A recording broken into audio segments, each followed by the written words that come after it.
every single thing you've ever read, every book, every text message, every grocery list, traces back to a handful of small clay tablets pressed by hand in southern Iraq nearly 5,000 years ago. Some of these tablets recorded the first laws ever written down.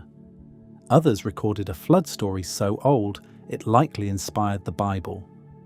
One of them is simply a furious customer complaint about bad copper, written down almost 4,000 years ago, and it's funnier than anything you'll read online today. 25 tablets, 25 moments that quietly rewrote the entire course of human history. Let's get into it. The first writing ever created by human hands. Sometime around 3,400 to 3,100 BCE, in the city of Uruk, in what is now southern Iraq, someone pressed a reed stylus into a small tablet of wet clay and created something that had never existed before anywhere on planet Earth: a written record. These earliest tablets, recovered by German archaeologists excavating the ruins of Uruk in the early 20th century, don't record poetry, laws, or religious devotion. They record grain deliveries, livestock counts, and beer rations, the unglamorous practical bookkeeping of a rapidly growing city that had simply outgrown human memory's ability to track who owed what to whom. Uruk itself, at the time these earliest tablets were created, had already grown into one of the largest urban settlements anywhere on the planet, with some estimates suggesting a population reaching well into the tens of thousands, a genuinely staggering concentration of people for this extremely early period of human history. Managing food distribution, labour assignments, and religious offerings for a population this large, using nothing but individual human memory and verbal agreement, had simply become practically unworkable, creating exactly the kind of administrative pressure that eventually pushed Uruk's temple bureaucracy toward inventing an entirely new solution. The script itself, now called proto-cuneiform, consisted of simple pictographic symbols: a drawing of a jar for beer, a drawing of a head for a person, pressed and scratched into clay using a straightforward reed tool.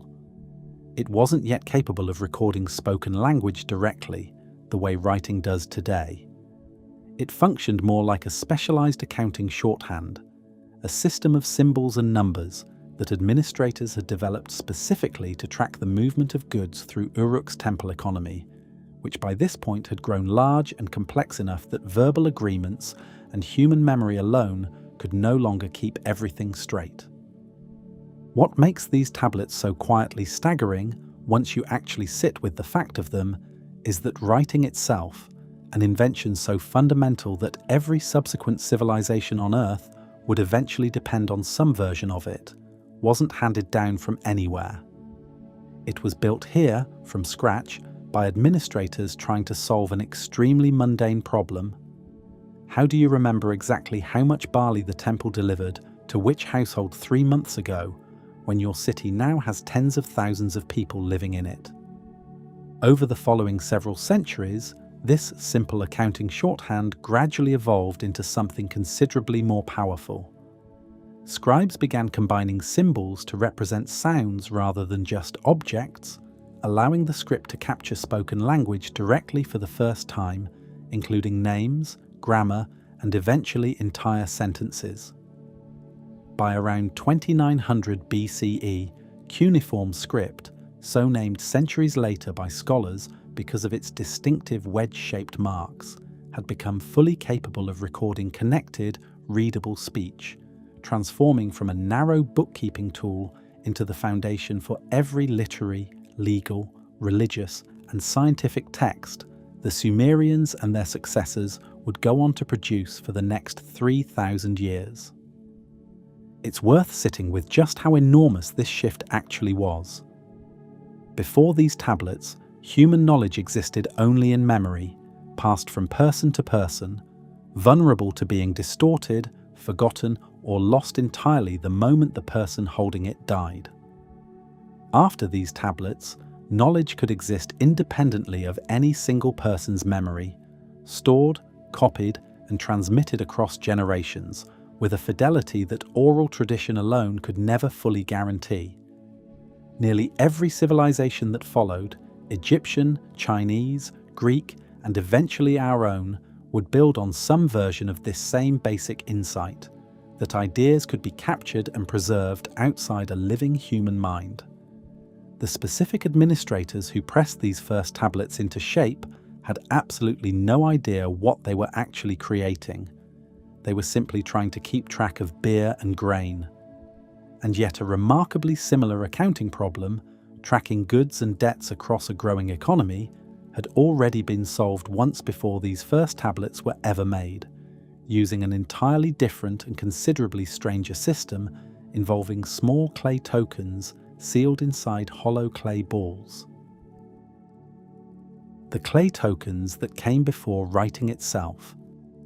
Long before anyone pressed a symbol into a flat clay tablet, communities across ancient Mesopotamia had already developed a working accounting system using small, three-dimensional clay tokens, some shaped like simple cones, spheres, and discs, others more elaborate, representing specific quantities of specific goods. A cone might represent a small measure of grain, a sphere a larger measure, a particular disc shape a single sheep. Archaeologists have recovered these tokens from sites dating back as far as 8000 BCE, meaning this token-based accounting system predates the earliest written tablets by well over 4,000 years.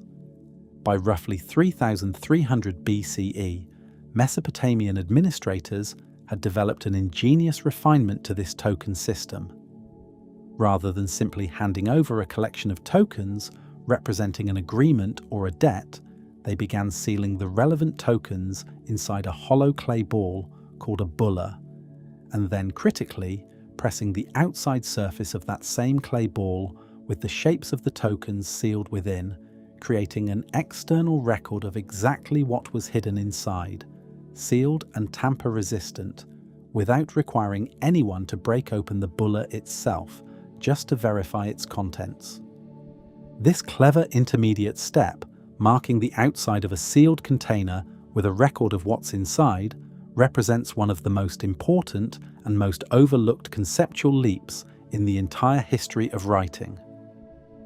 Once Mesopotamian administrators realized that the external marks alone could fully convey the necessary information, the hollow clay ball itself became redundant. Why bother sealing tokens inside a bulla at all, when you could simply press the same marks directly onto a flat, solid tablet of clay and skip the token sealing process entirely? Archaeologists studying this transition have found intermediate examples supporting exactly this gradual shift.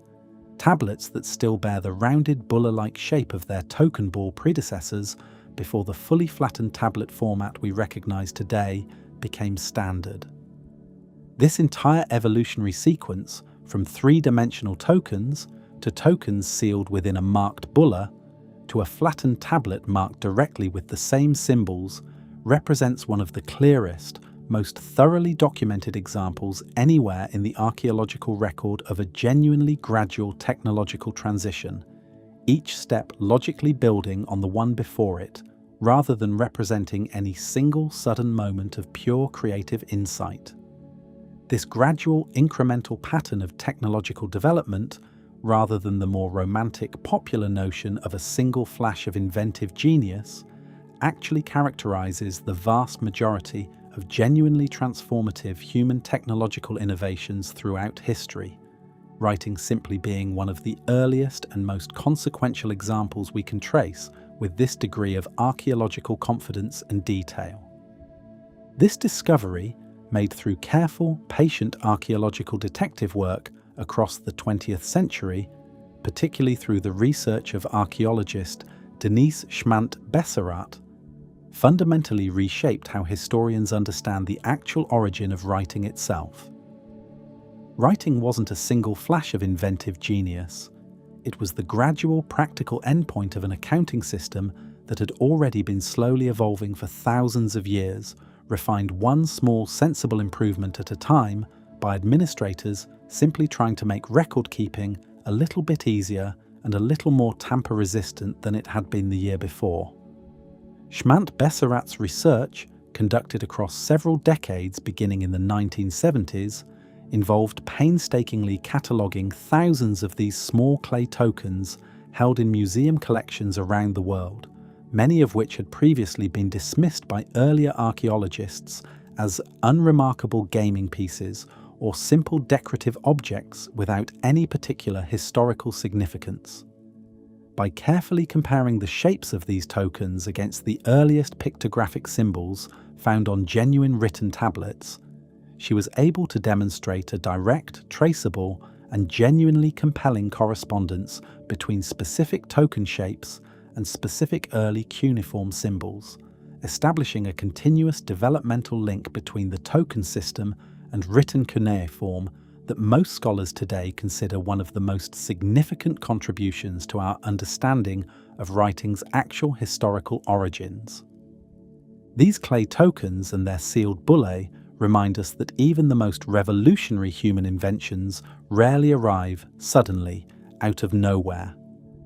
They accumulate quietly and incrementally until one final modest improvement tips an existing system into something recognizably new.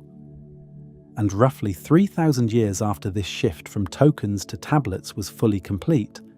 a single, dramatically different kind of tablet would be unearthed by a British museum researcher, one containing a story so familiar to Victorian audiences that its discovery caused a genuine public sensation across an entire country. The Flood Tablet, the discovery that shocked Victorian London. In 1872, a British museum researcher named George Smith sat translating a pile of cuneiform tablets that had been excavated years earlier from the ruins of Nineveh, the ancient Assyrian capital, part of a vast collection recovered from the library of the Assyrian king Ashurbanipal.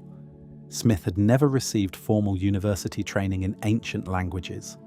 He'd started at the museum as an engraver's apprentice, teaching himself cuneiform in his spare time out of sheer personal fascination, eventually working his way into a position where he could study the actual tablets directly. Smith's background makes his eventual discovery all the more remarkable within the broader history of the field. Formal academic Assyriology in the 1870s was still an extremely young discipline, having only really become possible following the decipherment of cuneiform script itself just a few decades earlier, and the small community of scholars capable of reading these ancient tablets fluently remained genuinely limited. Smith's rise from an untrained engraver's apprentice to one of the era's most accomplished cuneiform translators, achieved through sheer self-directed study and an obsessive personal fascination with the tablets he encountered daily at the museum, represents a genuinely unusual and inspiring path into a field otherwise dominated by university-trained scholars from considerably more privileged backgrounds. As Smith worked through one particular fragment, part of a larger literary work now known as the Epic of Gilgamesh, he began piecing together a narrative that stopped him cold. A god warning a man to build a boat, a catastrophic flood sent to destroy humanity, birds released to check whether the waters had receded, and the boat finally coming to rest on a mountain. Smith was reading, in a language no living person had spoken for well over 2,000 years, a flood story remarkably similar to the account of Noah in the Book of Genesis, a text every single person in Victorian England would have known intimately from childhood. According to widely repeated accounts of what happened next, Smith was so overcome by the significance of what he'd just translated that he leapt up from his desk and began tearing off his clothes in sheer excitement, startling his colleagues considerably. Whether or not every detail of that particular story is perfectly accurate, what's certain is that Smith's announcement of this discovery, delivered before the Society of Biblical Archaeology in London in December 1872, caused a genuine sensation, reported in newspapers across the country, and drawing an audience that included the British Prime Minister himself. The genuine public fascination surrounding Smith's announcement reflected just how deeply the biblical flood narrative was woven into Victorian British culture and education, since virtually every audience member attending Smith's lecture and every reader following newspaper coverage of the discovery afterward would have grown up with the Noah story as a fundamental piece of shared religious and cultural knowledge, making the sudden discovery of an independent, considerably older Mesopotamian parallel feel like a genuinely significant and, to some more conservative religious observers, potentially unsettling development, one that ordinary readers across the country could immediately grasp the importance of without requiring any specialized historical or archaeological training to understand exactly what was at stake in Smith's remarkable discovery. The significance of what Smith had found went well beyond a simple curiosity. This tablet, and the fuller version of the Epic of Gilgamesh it belonged to, had clearly been composed centuries, in some versions well over 1,000 years, before the Book of Genesis reached the form we know today, raising a question that Victorian religious and academic circles found genuinely difficult to sit with. Had the biblical flood account actually been shaped by, or descended from, this considerably older Mesopotamian source, rather than representing an entirely unique, divinely dictated narrative? The public excitement surrounding Smith's discovery was significant enough that a London newspaper funded an expedition, sending him personally to the site of Nineveh in search of the missing fragments needed to complete the flood narrative's translation. Remarkably, according to widely repeated accounts of the expedition, Smith succeeded in locating additional relevant tablet fragments within days of beginning his search at the site, a discovery so improbable that it remains one of the most celebrated moments in the entire history of archaeological fieldwork. The tablet itself, now catalogued as Tablet 11 of the Epic of Gilgamesh, describes a flood hero named Utnapishtim, who recounts his own survival story directly to the legendary King Gilgamesh during the king's own desperate search for immortality. Utnapishtim explains that the god Ea warned him secretly about the coming deluge, instructed him to build a boat with specific measurements, and told him to bring aboard his family, his craftsmen, and pairs of every animal. When the flood finally came, described in the tablet with genuine visceral terror, even the gods who unleashed it were said to have been frightened by the scale of destruction they'd set into motion, cowering and weeping at the sound of humanity drowning below them. The specific boat measurements Utnapishtim describes are genuinely striking in their precision, specifying a vessel built in the shape of a perfect cube, with equal dimensions on every side, sealed thoroughly with pitch to ensure watertightness, a design detail that has fascinated engineers and naval historians studying the text, since a cube-shaped vessel of this kind would have been genuinely stable in extremely turbulent floodwaters, even if it would have made for a considerably less efficient sailing vessel under normal conditions, suggesting the boat's design was specifically optimized for surviving catastrophic conditions rather than for any kind of practical, everyday navigation. This story, scholars now understand, drew on an even older Sumerian tradition, one that predates the Assyrian version Smith translated by well over 1,000 years,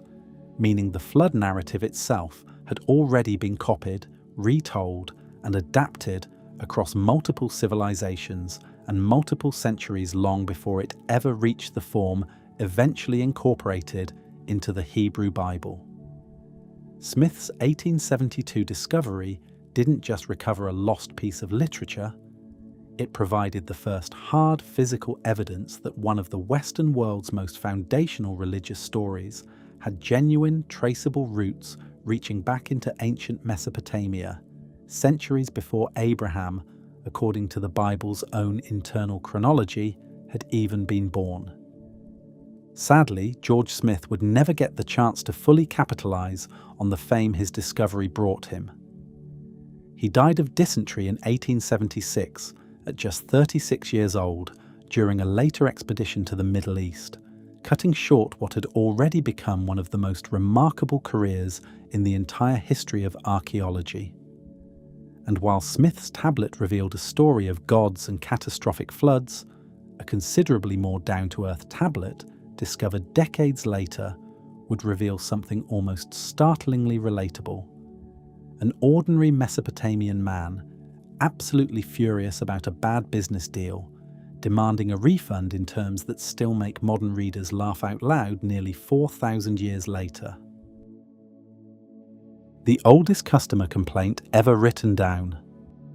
Sometime around 1750 BCE, in the city of Ur, a merchant named Nani sat down and dictated a furious letter to a copper trader named Ea-Nasir, and roughly 37 centuries later, that letter would become one of the most widely shared and most genuinely beloved artifacts on the entire internet, endlessly referenced in memes, comics, and even parody merchandise, simply because the emotion behind it translates so effortlessly across nearly 4,000 years of human history. According to the tablet, Nani had sent his own representative to purchase copper ingots from Ea-Nasir, a trader who imported copper from the distant region of Dilmun, likely modern-day Bahrain, for resale throughout Mesopotamia.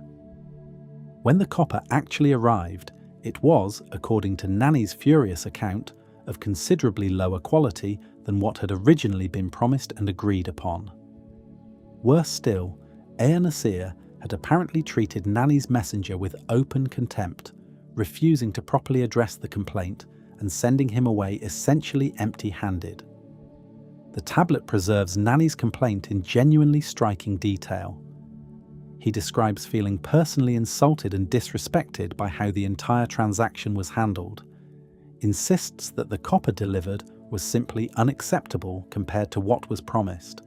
and states plainly that he would never have accepted such treatment from someone he considered a genuine business equal. He demands that Ea-Nasir make things right, and the tone throughout carries an unmistakable, timeless quality of someone who has been taken advantage of and knows it, regardless of the nearly 4,000-year gap separating the writer from anyone reading his words today. Nani also describes the specific indignity of having his own representative treated dismissively during the delivery itself, noting that the messenger was made to wait and was ultimately turned away without any genuine attempt to resolve the underlying quality dispute. A detail that adds a genuinely relatable layer of workplace and business etiquette frustration to the complaint, since Nani clearly felt that his representative deserved to be treated with basic professional courtesy, regardless of the underlying disagreement over the copper's quality, a sentiment that continues to resonate with anyone who has ever felt that a customer service representative treated them, or someone acting on their behalf, with insufficient respect during an ordinary commercial dispute. What makes this tablet such a genuine delight to modern audiences, beyond the simple fact that consumer complaints clearly haven't changed much in essential character across nearly 4 millennia of human commerce, is the wider archaeological context surrounding it. This particular complaint tablet wasn't found in isolation. It was recovered alongside an entire archive of correspondence, all connected to Ea-Nasir's copper trading business, discovered during excavations in the 1950s at Ur, suggesting Nani's complaint, however heated and personally felt, was likely just one of several similar grievances lodged against this particular trader over the course of his career.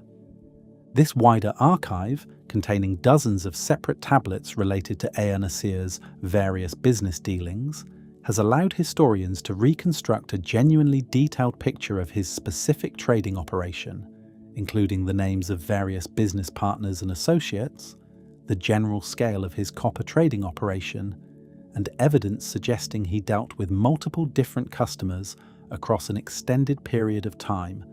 meaning Nani's furious letter represents just one small, if genuinely entertaining fragment of what was clearly a considerably larger and longer-running commercial operation,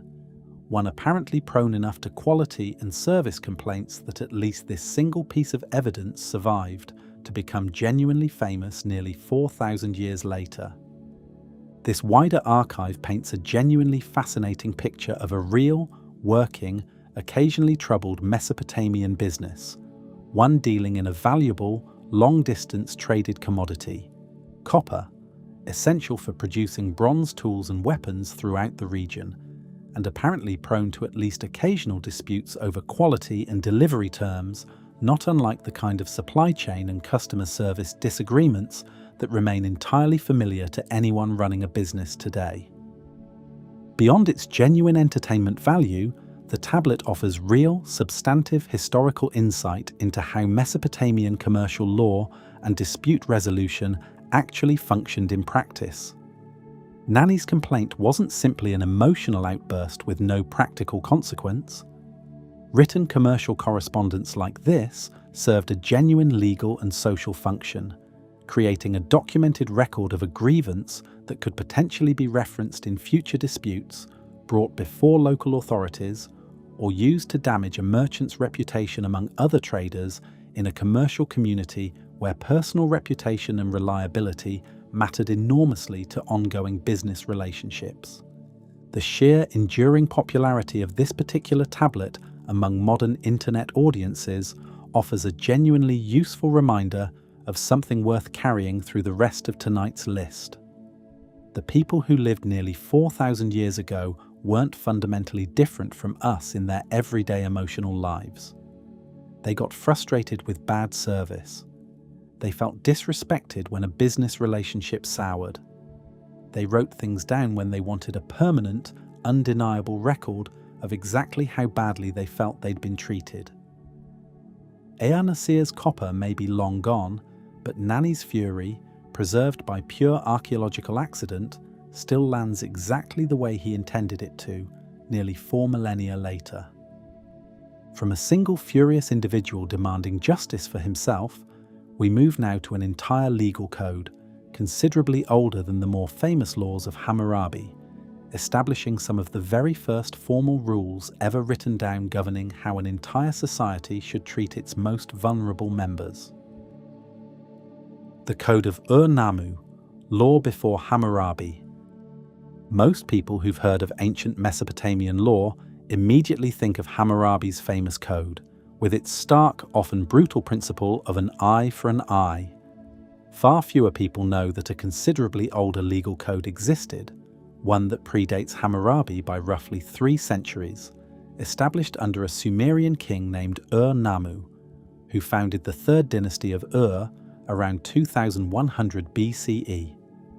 The tablets preserving Ur-Nammu's code, recovered in fragments across multiple archaeological sites and gradually pieced back together by scholars over decades,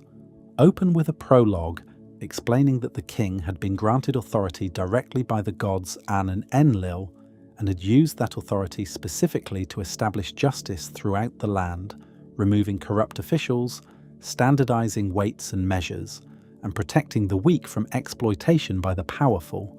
language that frames the entire legal code as an act of genuine, deliberate social reform rather than simply an arbitrary exercise of royal power.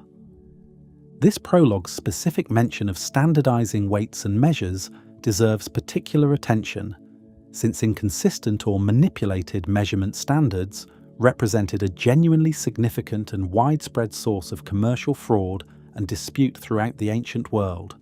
with dishonest merchants sometimes using deliberately inaccurate weights to cheat customers during transactions. Ur-Nammu's explicit commitment to standardizing these measures across his kingdom reflects a genuinely practical, economically minded approach to governance, addressing a real, everyday source of commercial exploitation that would have directly affected ordinary people's daily lives and their basic trust in the fairness of everyday market transactions. What genuinely surprises many people encountering this code for the first time is how different its underlying philosophy of punishment is compared to the later, more famous Babylonian approach. Where Hammurabi's code frequently prescribes direct physical retaliation, an eye for an eye, a tooth for a tooth, Ur-Nammu's code instead relies overwhelmingly on monetary compensation for most offences, even for injuries that might seem to call for corporal punishment under a stricter retributive framework. If a man cut off another man's foot, the surviving text specifies a payment of silver as compensation, rather than any corresponding physical punishment against the offender.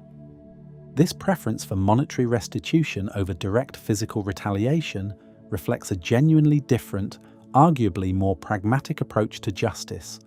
one focused on making an injured party whole through compensation, rather than simply inflicting an equivalent injury on the offender purely as retribution. Scholars studying the code note that this approach likely served practical economic purposes as well, since a society that mutilated its own working population in response to disputes would rapidly deplete its available labour force, whereas monetary compensation kept both parties functional and productive members of society going forward. Some legal historians have suggested this earlier, more compensation-focused Sumerian approach may actually reflect a genuinely more sophisticated and considered legal philosophy than the later Babylonian system that would eventually supersede it, precisely because it prioritizes restoring practical, functional balance between disputing parties over satisfying a more emotionally driven, purely retributive impulse, a distinction that continues to inform genuinely serious modern legal and philosophical debates regarding the proper underlying purpose of criminal punishment even today, nearly 4,000 years after Ur-Nammu's scribes first committed these specific legal principles to permanent written form. The code also addresses matters of marriage, inheritance, and false accusation, including specific provisions establishing consequences for someone who falsely accused another person of witchcraft or sorcery without sufficient evidence, requiring the accuser to undergo a river ordeal, a trial by water, to prove the validity of the accusation, and facing serious consequences themselves if the accusation proved unfounded, an early legal safeguard specifically designed to discourage baseless, malicious accusations within the community. Perhaps most significantly, the code includes provisions protecting orphans and widows from being exploited or having their property seized by more powerful members of society, along with specific language addressing fair treatment for slaves, who, while certainly not granted anything resembling equal legal status under this ancient system, were nonetheless afforded certain specific documented protections against arbitrary mistreatment, a genuinely notable inclusion for a legal document created over 4,000 years ago. The very existence of Ur-Nammu's code tells us something significant about how thoroughly organized Sumerian civilization already was by this relatively early period. A legal system this detailed, addressing property disputes, personal injury, family law, and protection for vulnerable populations, doesn't emerge from a society still figuring out basic social organization. It emerges from a civilization that had already been governing itself through complex legal and administrative systems for centuries, with Ur-Nammu's code representing a formal, written codification and standardization of principles that had likely already been operating in less systematic form for generations beforehand. Ur-Nammu's code would go on to directly influence the structure and content of Hammurabi's later, more famous Babylonian code, meaning that when people today reference Hammurabi's law as one of history's foundational legal achievements, they're often unknowingly referencing a legal tradition that Sumerian scribes had already been refining for roughly 300 years beforehand. And speaking of foundational texts meant to instruct and guide, one of the oldest surviving pieces of practical wisdom literature ever discovered offers something genuinely touching: a father's carefully recorded advice to his own son, preserved in clay for well over 4,000 years. The instructions of Shurupak, a father's advice to his son. Among the oldest pieces of wisdom literature ever recovered from anywhere in the ancient world is a text known as the Instructions of Shurupak, named after the city where its central figure supposedly ruled.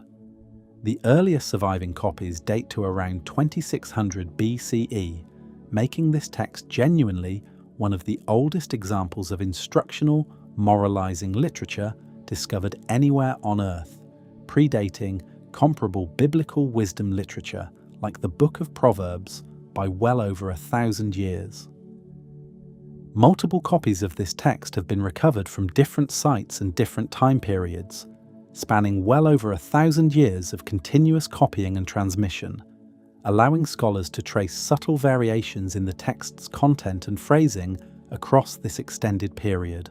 offering genuinely valuable insight into how this particular composition was gradually adapted, refined, and occasionally expanded by successive generations of scribes, even as its core structure and central advice-giving relationship between father and son remained remarkably stable across this considerable span of time.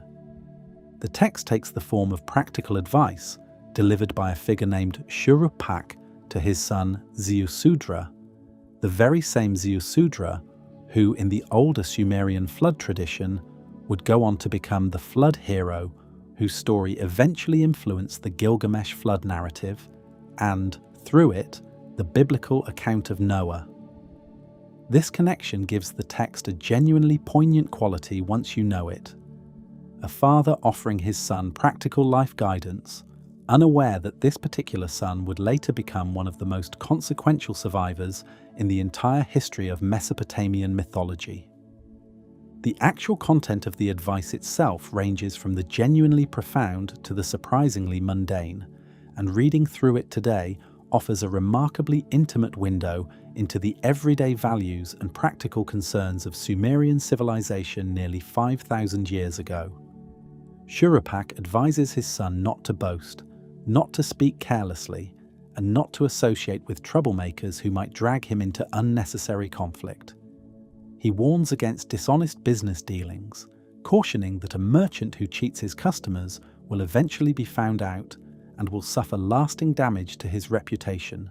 advice that would have applied rather directly to a trader like Ea Nasir had he taken it to heart. Some of the advice ventures into territory that feels genuinely startling in its specificity and its everyday practicality. The text advises against digging a well in a field you don't actually own, against purchasing a donkey that brays constantly since it will attract unwanted attention, and against marrying a woman whose reputation is publicly disputed, all extremely specific, situational pieces of guidance that suggest this text may have accumulated its content gradually over generations, incorporating whatever practical wisdom local communities found genuinely useful enough to preserve and pass down to their own children. Other passages carry more clearly ethical and social weight, instructing the son to treat the vulnerable with kindness, to avoid excessive pride, and to remain humble even in positions of authority or success, since arrogance, according to the text, ultimately invites a person's downfall.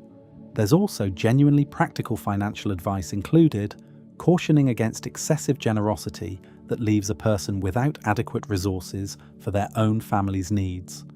alongside guidance about choosing trustworthy business partners and avoiding entanglements with people known for dishonesty. A number of surviving passages also touch on interpersonal conflict resolution, advising the son against escalating minor disputes into major confrontations, and suggesting that walking away from an unnecessary argument represents genuine wisdom rather than any kind of weakness or cowardice. Guidance that feels remarkably aligned with modern conflict resolution and emotional intelligence advice. Despite the nearly 46 centuries separating this ancient text from any contemporary self-help book covering essentially the same underlying practical concern. What makes this text such a compelling entry on tonight's list isn't simply its remarkable age, though nearly 5,000 years is genuinely difficult to fully comprehend. It's the fact that the specific concerns it addresses, honest business dealing, careful choice of friends and spouses, humility, and prudent financial management, remain entirely recognizable to anyone today, offering practical life guidance from a parent to a child. Strip away the specific references to donkeys and wells, and much of this advice could comfortably appear in a modern self-help book without feeling remotely out of place. The instructions of Shurupak also demonstrate something genuinely important about how the Sumerians themselves understood and valued their own written tradition. This wasn't a text created for administrative or legal necessity, the way many of the earliest tablets we've already discussed tonight were. It was created and carefully copied across many subsequent centuries, specifically because Sumerian scribes and their students considered its content genuinely valuable, worth preserving and teaching to successive generations of young scribes training in the same schools where this text was regularly copied as part of standard scribal education. Fatherly advice preserved across 5,000 years is one thing. What comes next is considerably rarer and, in its own way, even more remarkable. The oldest surviving literary work in all of human history, whose actual author we know by name, a woman whose personal identity survived nearly 5,000 years, specifically because she made absolutely certain to sign her own work. Enheduanna, the first named author in human history. Around 2285 BCE, a woman named Enheduanna, daughter of the powerful Akkadian king Sargon the Great, held the position of high priestess of the moon god Nanna in the city of one of the most significant religious offices in the entire Sumerian and Akkadian world. Enheduanna composed a collection of hymns, most famously a lengthy work called the Exaltation of Inanna, celebrating the goddess Inanna's power and, quite pointedly, describing Enheduanna's own personal crisis after being temporarily driven from her priestly position during a political rebellion against her father's rule. What makes Enheduanna's work so genuinely historic isn't simply its literary quality, considerable as that is, but the fact that she explicitly identifies herself by name within the text itself, describing her own personal experience, her expulsion, her grief, and her eventual restoration to her rightful religious position in direct first-person terms.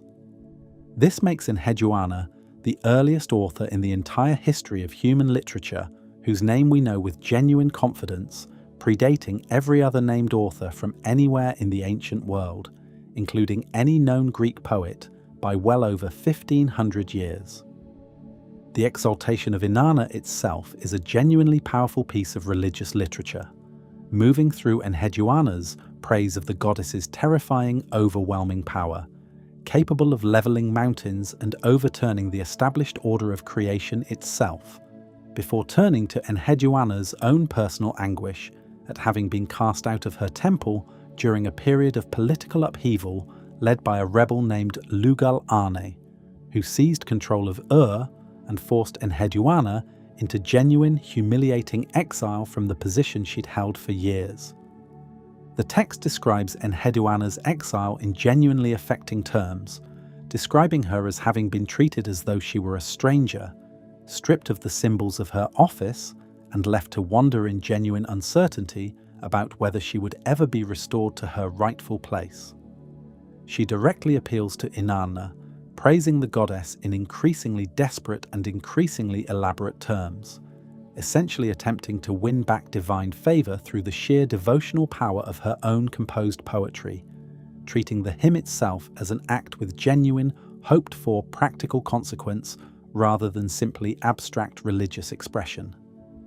This personal, emotionally vulnerable dimension of Enheduanna's writing distinguishes her work genuinely from much of the more formal, impersonal religious literature that survives from other Sumerian sources, where the individual voice of the composer typically remains entirely hidden behind the more general, communal, religious purpose of the text itself.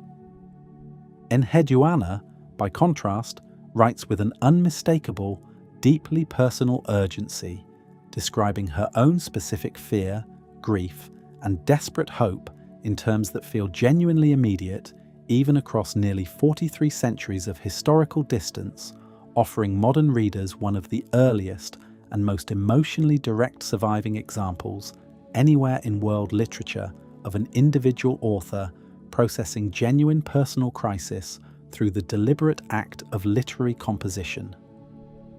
According to the broader historical record, Enheduanna was indeed eventually restored to her position, and her hymns continued to be copied and studied by Sumerian scribes for centuries after her death, remaining part of the standard scribal curriculum well into the Old Babylonian period, roughly 500 years after she originally composed them, a genuinely remarkable literary afterlife for any single author from any period of human history. Beyond her religious poetry, Enheduanna is also credited with composing a collection of 42 temple hymns, each one dedicated to a specific Sumerian temple across the region, effectively creating a unified religious and literary framework connecting temples across an empire that her father had only recently and often violently brought under centralized Akkadian control. Some scholars have suggested this collection may have served a genuine political function as well as a religious one, reinforcing a sense of unified religious identity across a newly conquered and still genuinely unstable empire, using Enheduanna's own considerable literary talent and her prestigious religious position to help bind together territories that military conquest alone couldn't fully secure. This political dimension of Enheduanna's work deserves genuine appreciation in its own right, since it suggests her father Sargon understood, whether explicitly or intuitively, that lasting political unity required more than simple military conquest alone. By placing his own daughter in the highest religious office at and by supporting her considerable literary output celebrating temples across his newly unified territory, Sargon appears to have recognized that binding together disparate conquered city-states required genuine cultural and religious integration,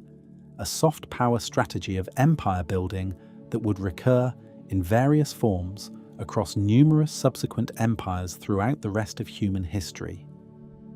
Enheduanna's identity as history's first named author remained genuinely obscure to the modern world until archaeological excavations in the 20th century recovered enough tablets bearing her name and her compositions to firmly establish her historical significance,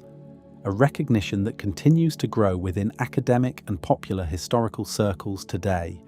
as increasing numbers of people learn that the very first author in recorded human history, by a margin of well over 1,000 years, was a woman working in ancient Mesopotamia nearly 43 centuries ago. From history's very first named author, we turn to something considerably more light-hearted, but equally significant in its own right. The oldest known recipe in the entire world, discovered not for bread or stew, but for beer, dedicated to an entire goddess whose sole religious purpose was overseeing the brewing process itself. The hymn to Ninkasi, the oldest beer recipe on Earth. Beer occupied a genuinely central place in ancient Sumerian life, consumed regularly by people across every social class, from temple priests to ordinary farm labourers, and considered a basic dietary staple rather than a purely recreational indulgence. Given how fundamental beer was to daily Sumerian existence, it's perhaps not surprising that an entire goddess, Ninkasi, whose name translates roughly to the lady who fills the mouth, was specifically dedicated to overseeing its production, and that a hymn composed in her honour happens to preserve, in remarkably specific detail, what amounts to the oldest known beer recipe in the entire world. The hymn to Ninkasi, dating to sometime around 1800 BCE, though likely reflecting considerably older brewing traditions, was composed in a form clearly intended for memorization and recitation, structured with a rhythmic, repetitive quality that would have made it genuinely easy for brewers to recall and follow while actually working through the brewing process itself, essentially functioning as a combination religious hymn and practical, step-by-step production guide rolled into a single memorable composition. The text describes the brewing process across several clearly recognizable stages, preparing a specific type of twice-baked bread called bapir, specifically formulated to serve as a base ingredient for the brewing process rather than for direct human consumption,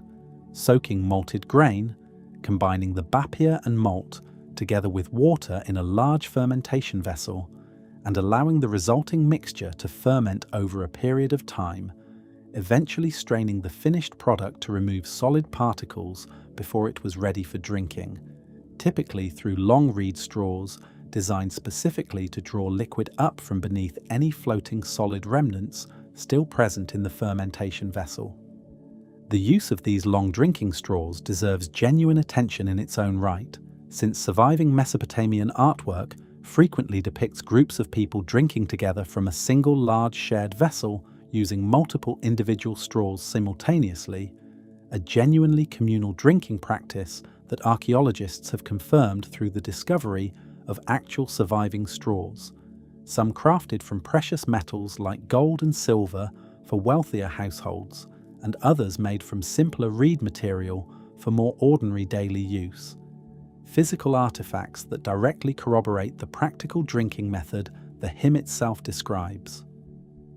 Modern brewers, historians, and even commercial breweries have periodically attempted to recreate the actual beer described in this hymn using the text's specific instructions as a genuine, functional recipe, and these attempts have generally succeeded in producing a genuinely drinkable beverage, though understandably different in flavour and consistency from modern industrial beer, typically described as cloudy, mildly sour, and considerably less carbonated than contemporary commercial brewing traditions, closer in character to a thick, nutritious, mildly alcoholic porridge than to a crisp modern lager or ale. Beyond its practical brewing content, the hymn also reveals just how central beer production genuinely was to Sumerian religious and economic life more broadly. Temple institutions across Mesopotamia maintained substantial brewing operations, and workers across the entire economic spectrum, from unskilled labourers to skilled craftsmen, regularly received a portion of their wages in the form of beer rations, with the specific quantity and quality of beer allotted often serving as a direct, visible marker of a worker's social status and position within a given institution or household.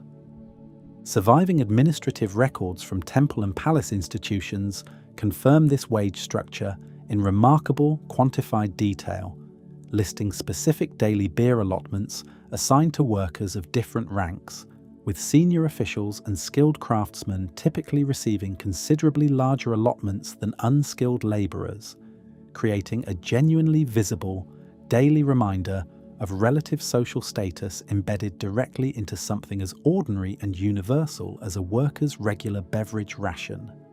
A detail that offers historians a uniquely concrete, quantifiable window into Sumerian social hierarchy that considerably more abstract literary or religious texts often struggle to convey with this same degree of everyday, lived specificity. Brewing itself appears to have been an occupation predominantly associated with women throughout early Mesopotamian history, a detail reflected directly in Ninkasi's own gender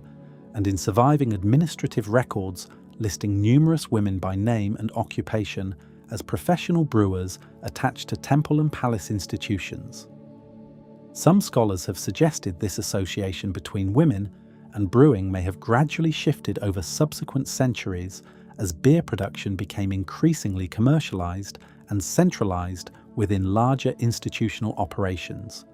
though the earliest and most detailed evidence we have, including this hymn itself, reflects a tradition strongly and explicitly connected to female religious and economic authority over the entire brewing process. The hymn to Ninkasi offers a genuinely delightful reminder that not every significant ancient tablet needs to concern itself with kings, gods locked in cosmic battle, or catastrophic floods. Sometimes the most historically valuable and most genuinely charming surviving texts are the ones that simply tell us, in loving, careful detail, exactly how ordinary people brewed their favourite drink nearly 4,000 years ago, preserved specifically because that knowledge mattered enough to an entire civilization to be written down, memorised, and passed forward through many generations of brewers. And from a hymn celebrating something as everyday as beer, we turn to an entirely different kind of hymn, one celebrating an entire temple complex itself, considered so significant by Sumerian scribes that it became one of the most widely copied literary works in their entire educational curriculum. The Kesh Temple Hymn, one of the oldest literary works ever copied. The Kesh Temple Hymn, celebrating a temple dedicated to the mother goddess Ninhursag in the city of Kesh, survives today in copies dating back to around 2600 BCE, making it, alongside the instructions of Shurupak, one of the very oldest pieces of literature discovered anywhere in the ancient world. What makes this particular hymn especially significant to historians isn't simply its age, but the sheer number of surviving copies recovered by archaeologists, evidence that this specific text was copied and recopied by Sumerian scribal students for well over 1,000 years after its original composition, remaining part of the standard scribal curriculum across an astonishingly long span of Mesopotamian history. The location of the city of Kesh itself remains somewhat uncertain to modern archaeologists, since the site hasn't been definitively identified among the many mounds and ruins scattered across southern Iraq, meaning that even as the hymn celebrating this temple survives in remarkably good condition through numerous copies, the actual physical structure it describes in such loving, reverent detail may never be directly excavated and examined, leaving historians to rely entirely on the textual description itself for understanding what was clearly once one of the most significant religious sites in the entire Sumerian world. The hymn itself praises the Kesh temple in genuinely elaborate, reverent terms, describing the structure as having been established by the god Enlil himself, its foundations set with divine authority, its very existence celebrated as a source of cosmic order and stability, radiating outward across the entire Sumerian world. The text moves through a series of structured verses, each one praising a different aspect of the temple's significance, its physical grandeur, its religious importance, and its role in maintaining the proper relationship between the gods and the human communities who depended on their favor. Because this hymn was copied so extensively and so consistently across many centuries of scribal education,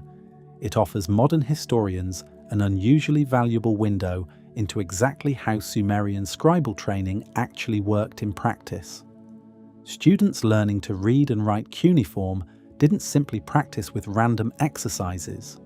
They copied specific, carefully selected literary works considered culturally and religiously significant enough to warrant this kind of sustained, repeated transmission.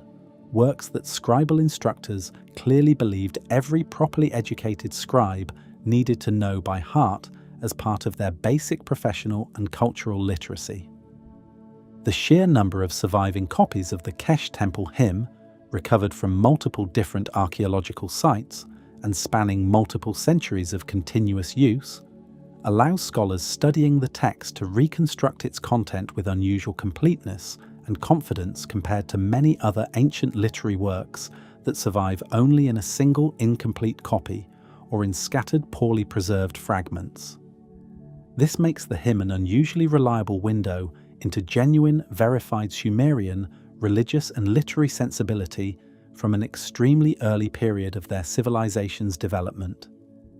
The hymn's emphasis on cosmic and religious order, presenting the temple as a fixed point of stability, specifically established by divine will, reflects a broader theme that runs throughout nearly all surviving Sumerian religious literature. The deep, persistent anxiety that the ordered world could, without constant religious maintenance and proper devotion, potentially slide back into the primordial chaos the Sumerians believed had existed before the gods first organized creation. Temples like the ones celebrated in this hymn weren't simply religious buildings in the way many people today might picture a church or temple. They were considered active, essential components of the entire cosmic machinery, keeping chaos permanently at bay, making a hymn celebrating a temple's foundation and significance a genuinely serious piece of religious and civic literature, rather than simply decorative praise poetry.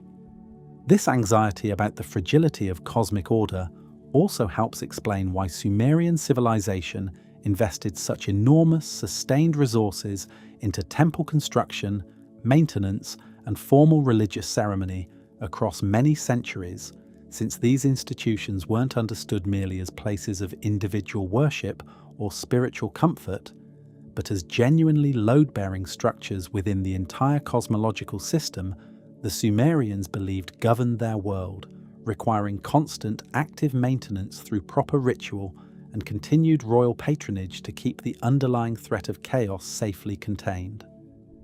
The Kesh Temple hymn's remarkable staying power across Sumerian educational tradition offers a valuable reminder that ancient civilizations, much like our own, developed their own canon of foundational texts, works considered so culturally significant that each new generation was expected to study, copy, and internalize them as a basic requirement of proper education and cultural literacy, a tradition that would continue in various forms across every subsequent literate civilization down to the present day. Having covered hymns celebrating both beer and temples, it's time to turn to something considerably more cosmic in scope. One of the oldest surviving Sumerian creation myths, a tablet whose fragmentary, difficult condition has made it one of the more genuinely challenging texts for modern scholars to fully reconstruct and understand. The Barton Cylinder, one of the oldest creation myths ever found. Named after the American scholar George Barton, who first published a translation of the text in 1918, the Barton Cylinder is a clay cylinder dating to approximately 2400 BCE, making it one of the earliest known texts touching on Sumerian creation mythology, predating the later, far more famous and considerably more complete Babylonian creation epic, the Enuma Elish, by well over 1,000 years. Barton's original 1918 translation was itself a genuinely pioneering effort, undertaken at a period when the broader field of Sumerian studies remained considerably less developed than the more established discipline of Akkadian and Babylonian studies, meaning Barton was working with comparatively limited comparative material and grammatical understanding compared to what later generations of Sumerologists would eventually have available. Subsequent scholars have revisited and revised portions of Barton's original translation as the broader field's understanding of Sumerian grammar and vocabulary has continued to improve, a genuinely ongoing process of scholarly refinement that continues to this day for many of the more difficult and fragmentary texts within the wider Sumerian literary corpus. The text itself survives in a genuinely fragmentary and difficult condition, and scholars studying it continue to debate exactly how various sections should be interpreted and connected to one another, making the Barton Cylinder one of the more academically contested texts on tonight's entire list. What does seem reasonably clear from the surviving portions is that the text describes a primordial period before the world had taken its familiar, ordered shape, touching on the union of the sky god, An, and the earth, and describing various divine figures and their roles in gradually organizing the young cosmos into something resembling the ordered world the Sumerians themselves actually inhabited. The specific damage affecting the cylinder includes both physical breakage, missing entire sections of text where the original clay surface has crumbled or broken away entirely, and considerable linguistic difficulty, since the vocabulary and grammatical constructions used throughout the surviving portions include a number of genuinely rare or otherwise unattested terms, forcing translators to rely heavily on careful contextual inference rather than straightforward comparison against better documented vocabulary found in more common Sumerian literary texts. A combination of physical and linguistic challenges that places the Barton Cylinder among the more genuinely difficult texts within the entire surviving Sumerian literary corpus. Certain passages appear to describe the god Enlil, or possibly Ninhursag, engaging in actions connected to establishing agriculture and fertility across the land, echoing themes that appear more clearly and completely in later, better preserved Sumerian myths concerning how these fundamental gods organized the practical mechanics of civilization itself, granting humanity the tools, knowledge, and natural abundance necessary for organized life to flourish. The cylinder's genuinely difficult, fragmentary condition offers a useful and honest reminder for anyone studying ancient texts. Not every significant tablet survives in a neat, easily readable condition, ready for straightforward translation. Many of the most historically important texts recovered from the ancient world exist only in damaged, incomplete form, sometimes missing entire sections, sometimes preserving only isolated words or phrases from what was clearly, in its complete original form, a considerably longer and more coherent composition. Scholars working with texts like the Barton Cylinder must often propose careful, provisional interpretations, always subject to revision should additional fragments or duplicate copies eventually be discovered elsewhere. This genuine scholarly uncertainty surrounding the Barton Cylinder stands in useful contrast to some of the other better preserved texts we've already covered tonight, and it's worth appreciating honestly rather than glossing over. Ancient Mesopotamian literature wasn't handed down to modern researchers as a single, complete, perfectly organized library. It survives as an enormous, scattered puzzle, assembled piece by piece across more than a century of careful archaeological and philological work, with some texts, like the widely copied Kesh Temple hymn, reconstructed with genuine confidence thanks to numerous surviving duplicate copies, while others, like the Barton Cylinder, remain considerably more provisional and open to ongoing scholarly revision as new evidence potentially comes to light. Despite these genuine interpretive challenges, the Barton Cylinder remains historically significant precisely because of its early date,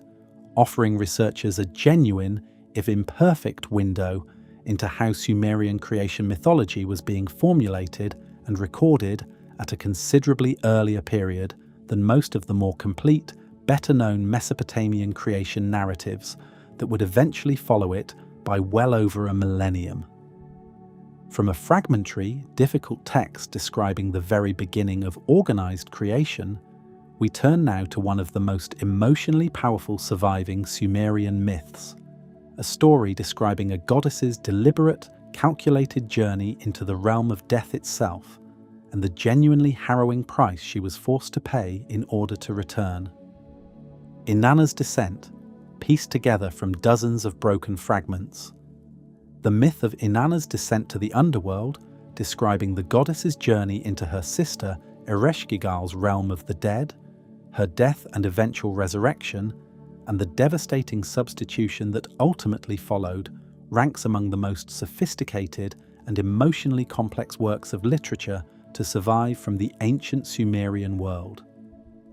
What makes this particular tablet tradition genuinely remarkable from a purely historical and archaeological standpoint isn't just the story it tells, but the sheer scale of scholarly reconstruction required to recover it in the first place. No single complete copy of this myth has ever been discovered.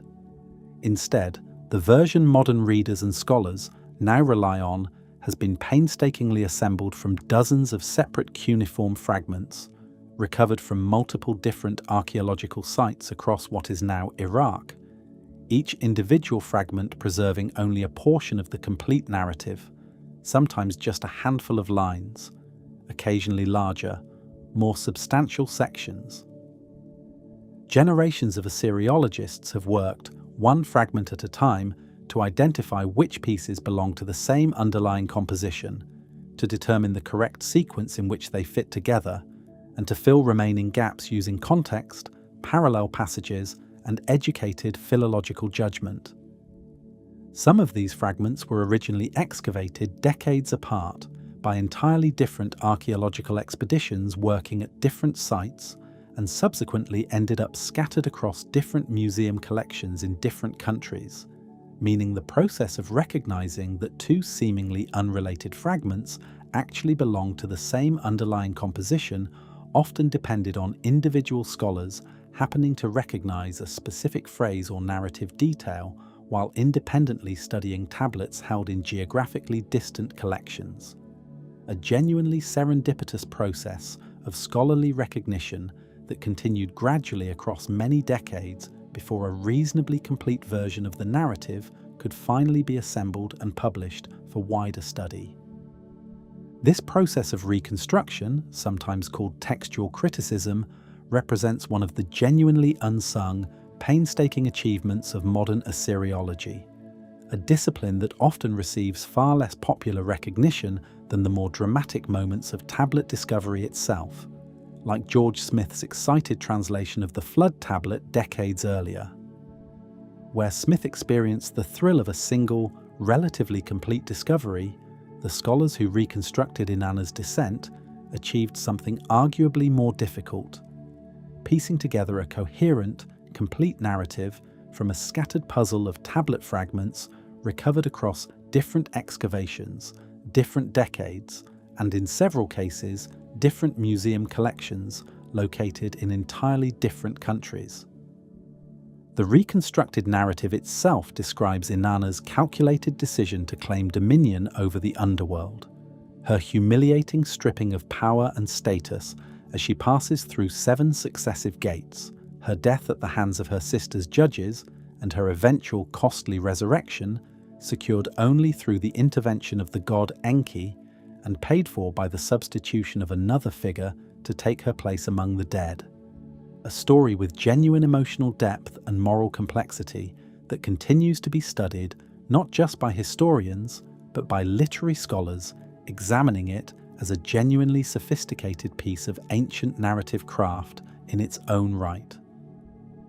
Literary scholars examining this text specifically note its careful, deliberate use of repetition and formulaic phrasing at key structural moments, techniques that would have made the composition considerably easier to memorize and perform aloud, while also building genuine dramatic tension through predictable, escalating patterns, particularly during Inanna's progressive stripping at each of the 7 gates, a structural technique that modern literary scholars recognize as genuinely sophisticated narrative craft, comparable in its deliberate use of escalating repetition to storytelling techniques, still actively employed by skilled writers and performers today. What this tablet tradition ultimately demonstrates is something worth appreciating about the entire field of ancient Mesopotamian studies. The texts we're able to read and study today rarely arrive as neat, single, complete objects. They arrive as scattered puzzle pieces, sometimes numbering in the dozens for a single work, requiring years or even decades of careful, collaborative scholarly effort before a coherent, readable narrative can finally be presented to the wider public. Every time you read a modern translation of an ancient Sumerian myth, you're reading the end result of this considerable, often invisible reconstruction labor, performed by specialists working to reassemble a story that had been shattered,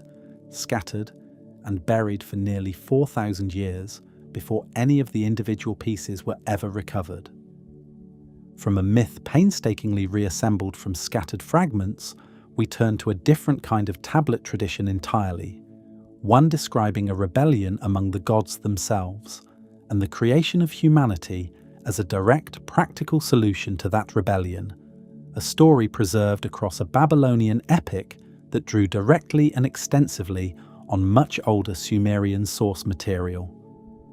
The Atrahasis epic, humanity's origin story, preserved on broken tablets. The Atrahasis epic, composed in Akkadian but drawing extensively on considerably older Sumerian mythological traditions, survives today primarily through a set of tablets recovered from the site of Sippar, supplemented by additional fragments discovered at Nineveh and several other Mesopotamian sites, allowing scholars to reconstruct a version of the story that, while still incomplete in places, remains considerably more coherent than several other texts we've already discussed tonight.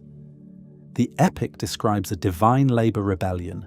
in which lesser gods, exhausted by centuries of backbreaking agricultural work, maintaining the world's rivers and canals, rise up against their senior divine overseers, ultimately prompting the god Enki to propose creating humanity specifically as a replacement labor force, formed from clay mixed with the blood of a slain rebel god, so that the exhausted divine laborers could finally be relieved of their burden.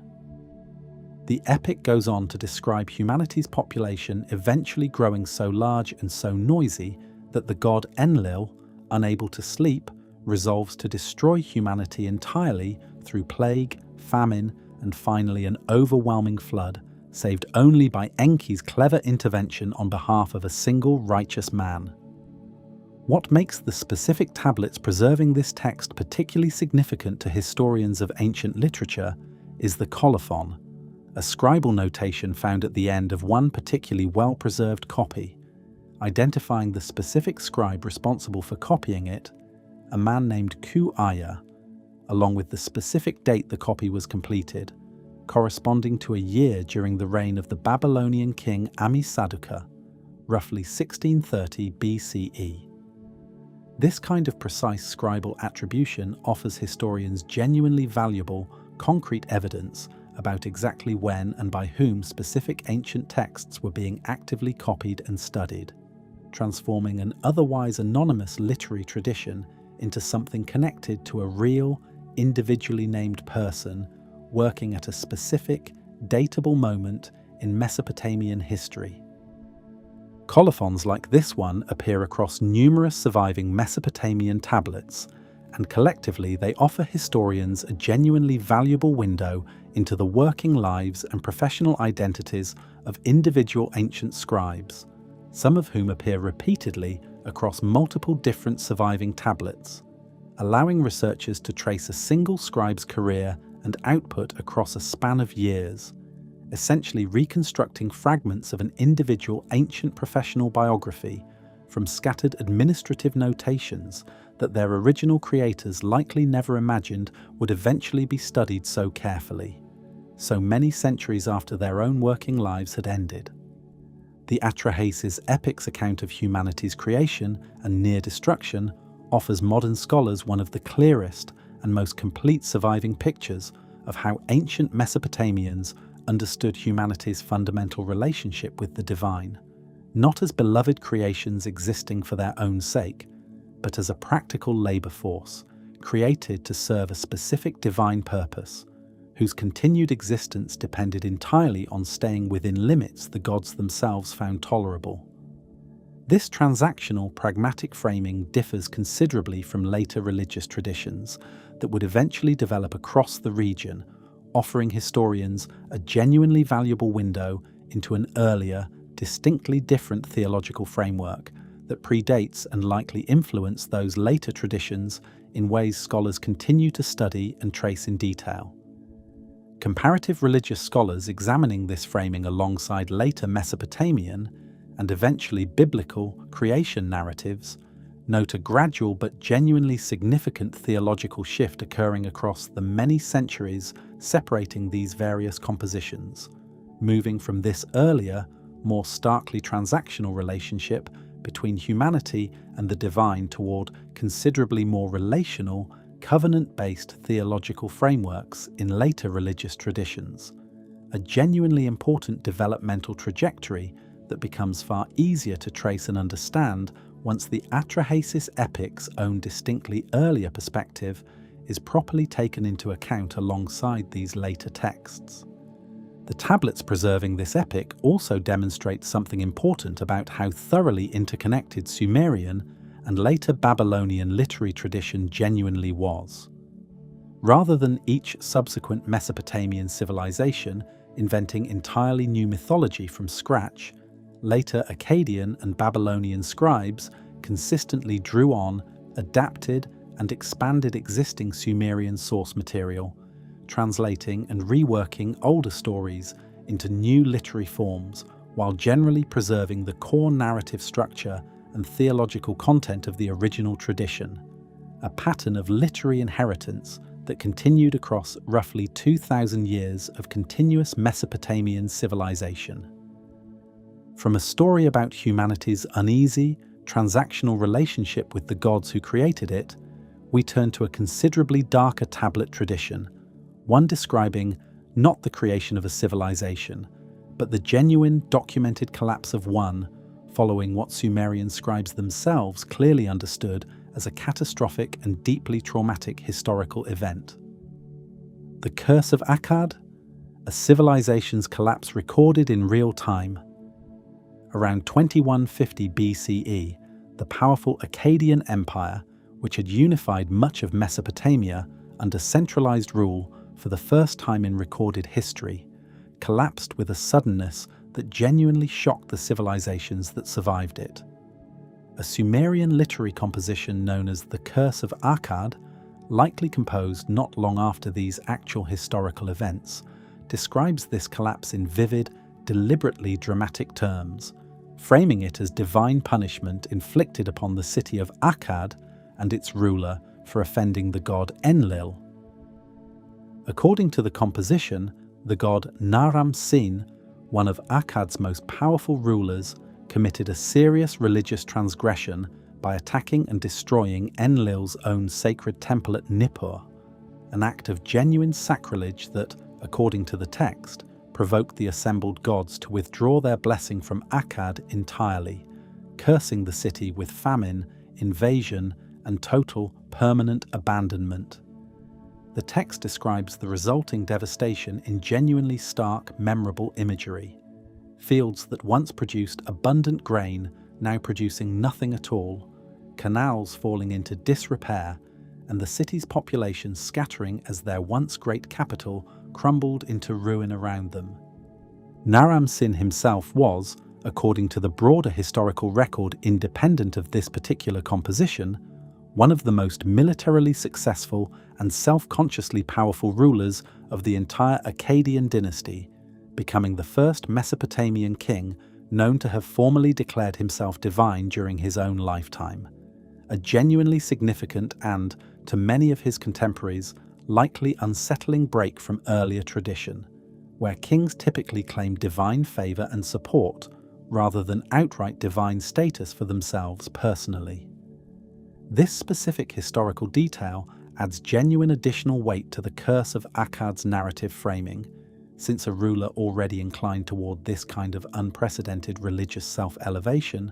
would have made a particularly compelling and cautionary example for later Mesopotamian literary tradition, specifically warning against exactly this kind of royal religious overreach.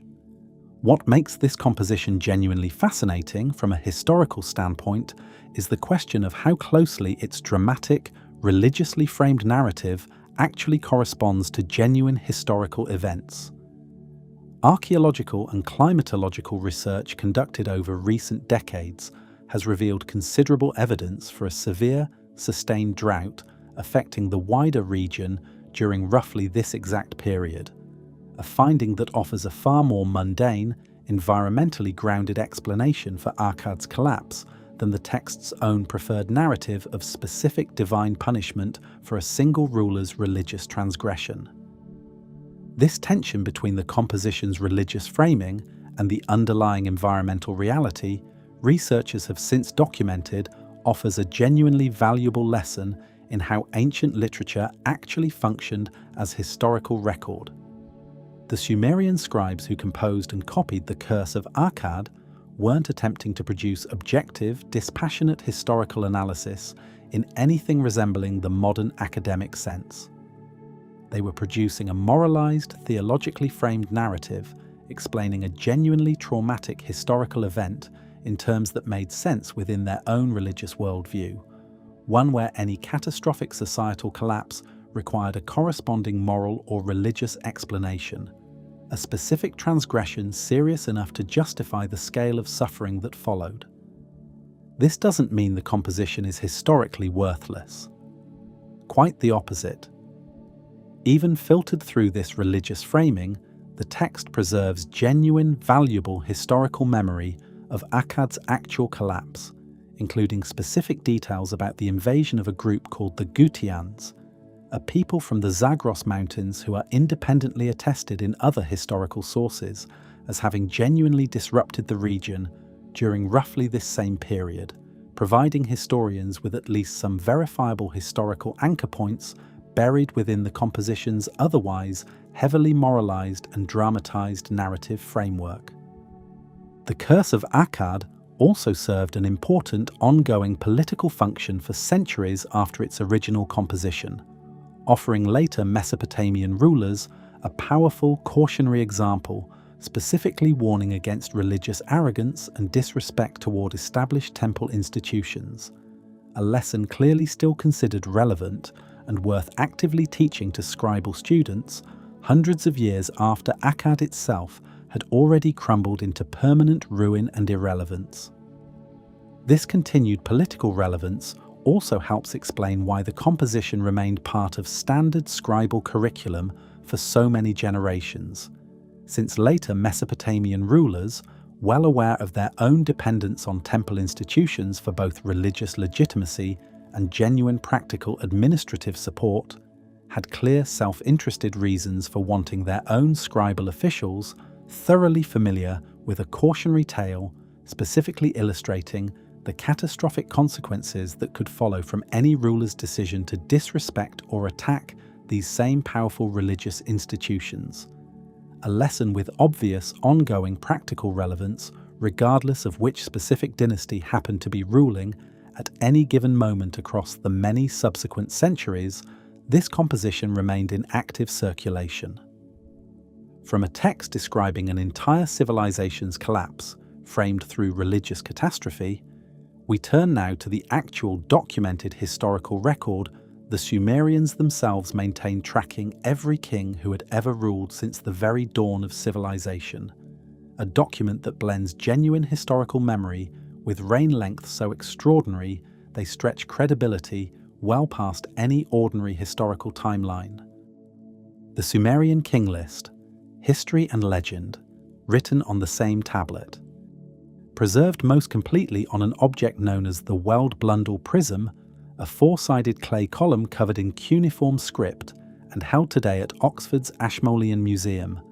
The Sumerian king list represents an ancient attempt to record every legitimate ruler of Mesopotamia, stretching back to the very beginning of organized kingship itself. It's a genuinely remarkable document, and also one of the most historically puzzling, since it blends what appears to be genuine historical memory with reign length so extraordinary that no serious historian today accepts them as literal fact. The prism itself, named after the collector who donated it to the Ashmolean, dates to roughly 1800 BCE and represents one of the most complete surviving versions of the king list discovered to date, its four inscribed sides allowing the text to be read continuously from top to bottom across each face before rotating to continue on the next. A physical format genuinely well suited to accommodating the considerable length of text required to list every ruler across the many successive dynasties the document claims to cover, stretching from the earliest legendary pre-flood kings through to rulers considerably closer to the prism's own actual period of creation. The list opens with a series of legendary kings said to have ruled before a catastrophic flood, the very same flood tradition eventually reflected in the Atrahasis epic and the Gilgamesh flood narrative we discussed earlier tonight, with individual antediluvian rulers credited with reigns lasting tens of thousands of years each, figures so extreme that the combined total reign length attributed to this entire pre-flood dynasty stretches across a span of time vastly exceeding even the most generous archaeological estimates for how long organized human settlement has genuinely existed in the region. After the flood, according to the list's own internal narrative, kingship descended from heaven a second time, and the text becomes noticeably more historically grounded as it progresses, with reign lengths gradually shrinking toward figures that align far more plausibly with genuine human lifespans. Several rulers named in these later sections can be independently cross-referenced against verified archaeological evidence, including inscriptions, seals, and building dedications bearing their names discovered at actual excavated sites, transforming what begins as clearly legendary material into something considerably more resembling genuine, verifiable historical record by the time the list reaches its later entries. Scholars have proposed several competing explanations for the extraordinary reign lengths attributed to the earliest pre-flood kings, ranging from the possibility that ancient scribes used a different non-decimal counting system later misunderstood by subsequent copyists, to the suggestion that these figures were never intended to be read as literal chronological history at all, functioning instead as a symbolic statement about the immense antiquity and divine legitimacy of kingship itself, regardless of whether any individual king or exact reign length corresponded to genuine historical fact.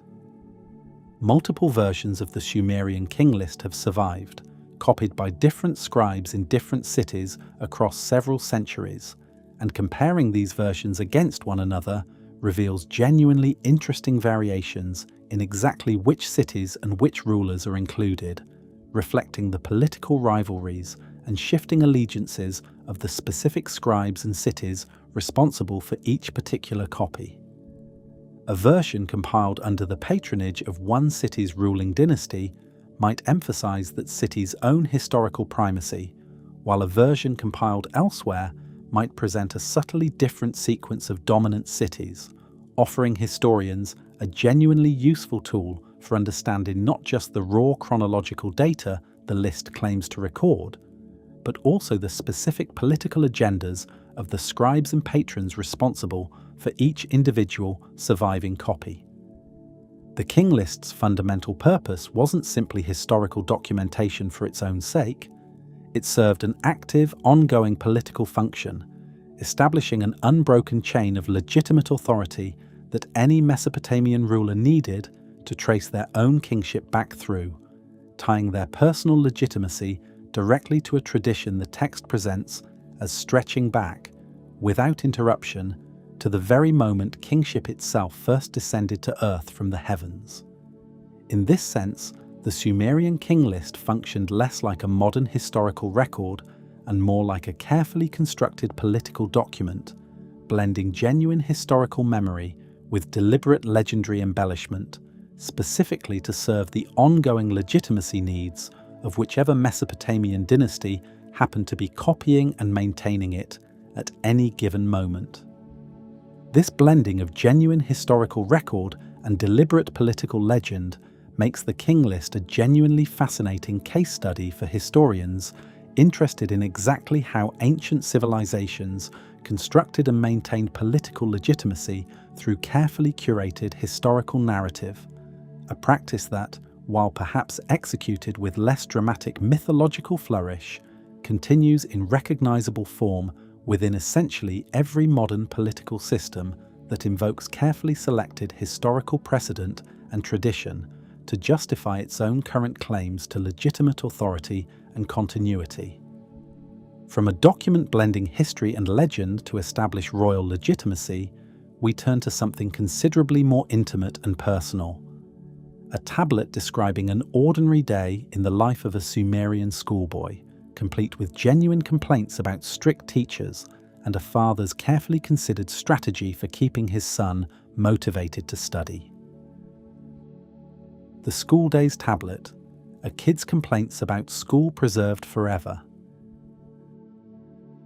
Among the genuinely charming surviving texts from ancient Sumer is a composition scholars have nicknamed School Days, describing in remarkably vivid and specific detail a young student's daily routine at a Sumerian scribal school known as an Idubba, literally translating to tablet house.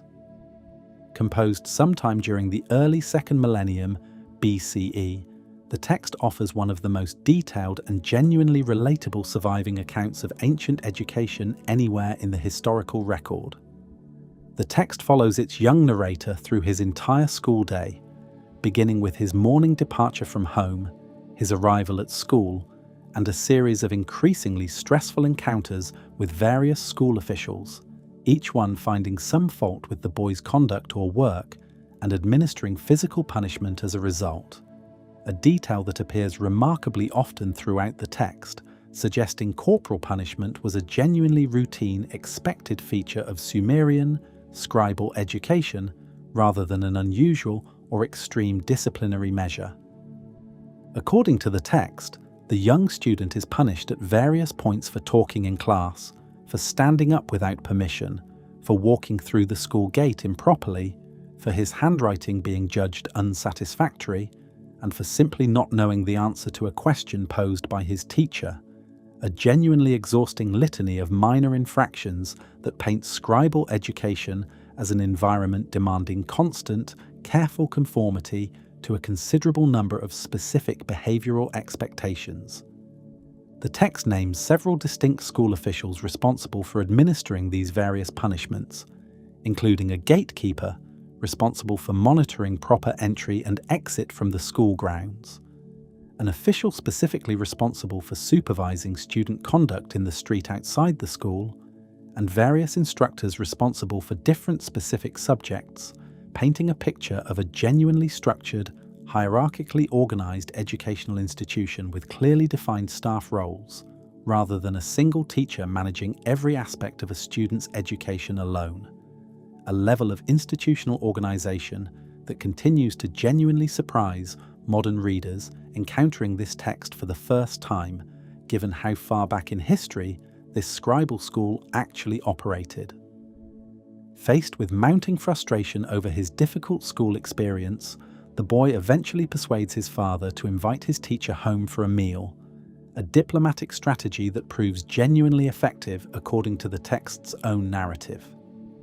The father provides the teacher with food, drink, and notably, new clothing and a ring as gifts, and following this generous hospitality, the teacher's attitude toward the student shifts dramatically, offering warm praise for the boy's scholarly potential and predicting a genuinely successful future career for him as a scribe.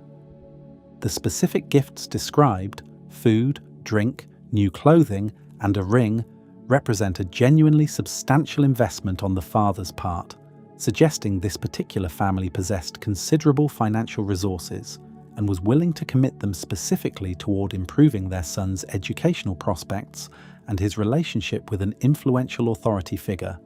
offering historians useful insight into just how seriously at least some Sumerian families took their children's scribal education, viewing it as an investment worth genuine financial sacrifice given the considerable professional and social advancement scribal training could ultimately provide. This resolution offers modern readers a genuinely fascinating glimpse into the practical, social dynamics underlying ancient Mesopotamian education, one where a student's actual academic performance existed alongside, and could apparently be meaningfully influenced by his family's willingness and ability to cultivate a favorable personal relationship with his teacher through hospitality and gift-giving, a pattern of social exchange that many modern readers, navigating their own children's educational experiences, might find genuinely, if uncomfortably, familiar. The text also offers valuable historical insight into exactly what subjects Sumerian scribal education actually covered, referencing mathematics, the Sumerian language itself, and the extensive memorization required to master cuneiform's many hundreds of distinct signs, confirming that scribal training represented a genuinely rigorous, multi-year educational process rather than simple casual instruction, producing graduates capable of handling the complex administrative, legal, literary, and religious documentation that an entire, sophisticated civilization depended upon. Scribal education itself represented one of the only reliable paths toward genuine social advancement available within the otherwise rigid social structure of ancient Mesopotamian civilization, and successful scribes could go on to hold significant positions as administrators, accountants, legal record keepers, and preservers of religious and literary tradition, explaining why families were apparently willing to invest considerable effort and resources, including cultivating favorable relationships with teachers to help ensure their sons successfully completed this demanding, multi-year educational process. From a schoolboy's frustrations and his father's clever diplomatic solution, we turn to a considerably more serious legal matter. An actual documented murder trial from ancient Nippur, one of the earliest recorded criminal proceedings anywhere in human history, complete with witness testimony and a genuinely surprising verdict. The Nippur murder trial, ancient justice in action. Among the tablets recovered from the city of Nippur is a document describing an actual criminal trial dating to sometime around 1850 BCE concerning the killing of a temple official named Lu Inanna. This tablet offers historians one of the earliest and most detailed surviving records anywhere in the world of an actual criminal legal proceeding, complete with the specific testimony presented, the deliberation process followed, and the final judgment reached by the assembled court. According to the tablet, the victim's own wife, along with 2 other men, were brought before an assembly for judgment, accused of having conspired to kill her husband. The wife, according to the surviving text, had reportedly known about the plan against her husband, but had remained silent, failing to report it to the authorities before the killing actually took place, raising a genuinely significant legal question for the court to resolve.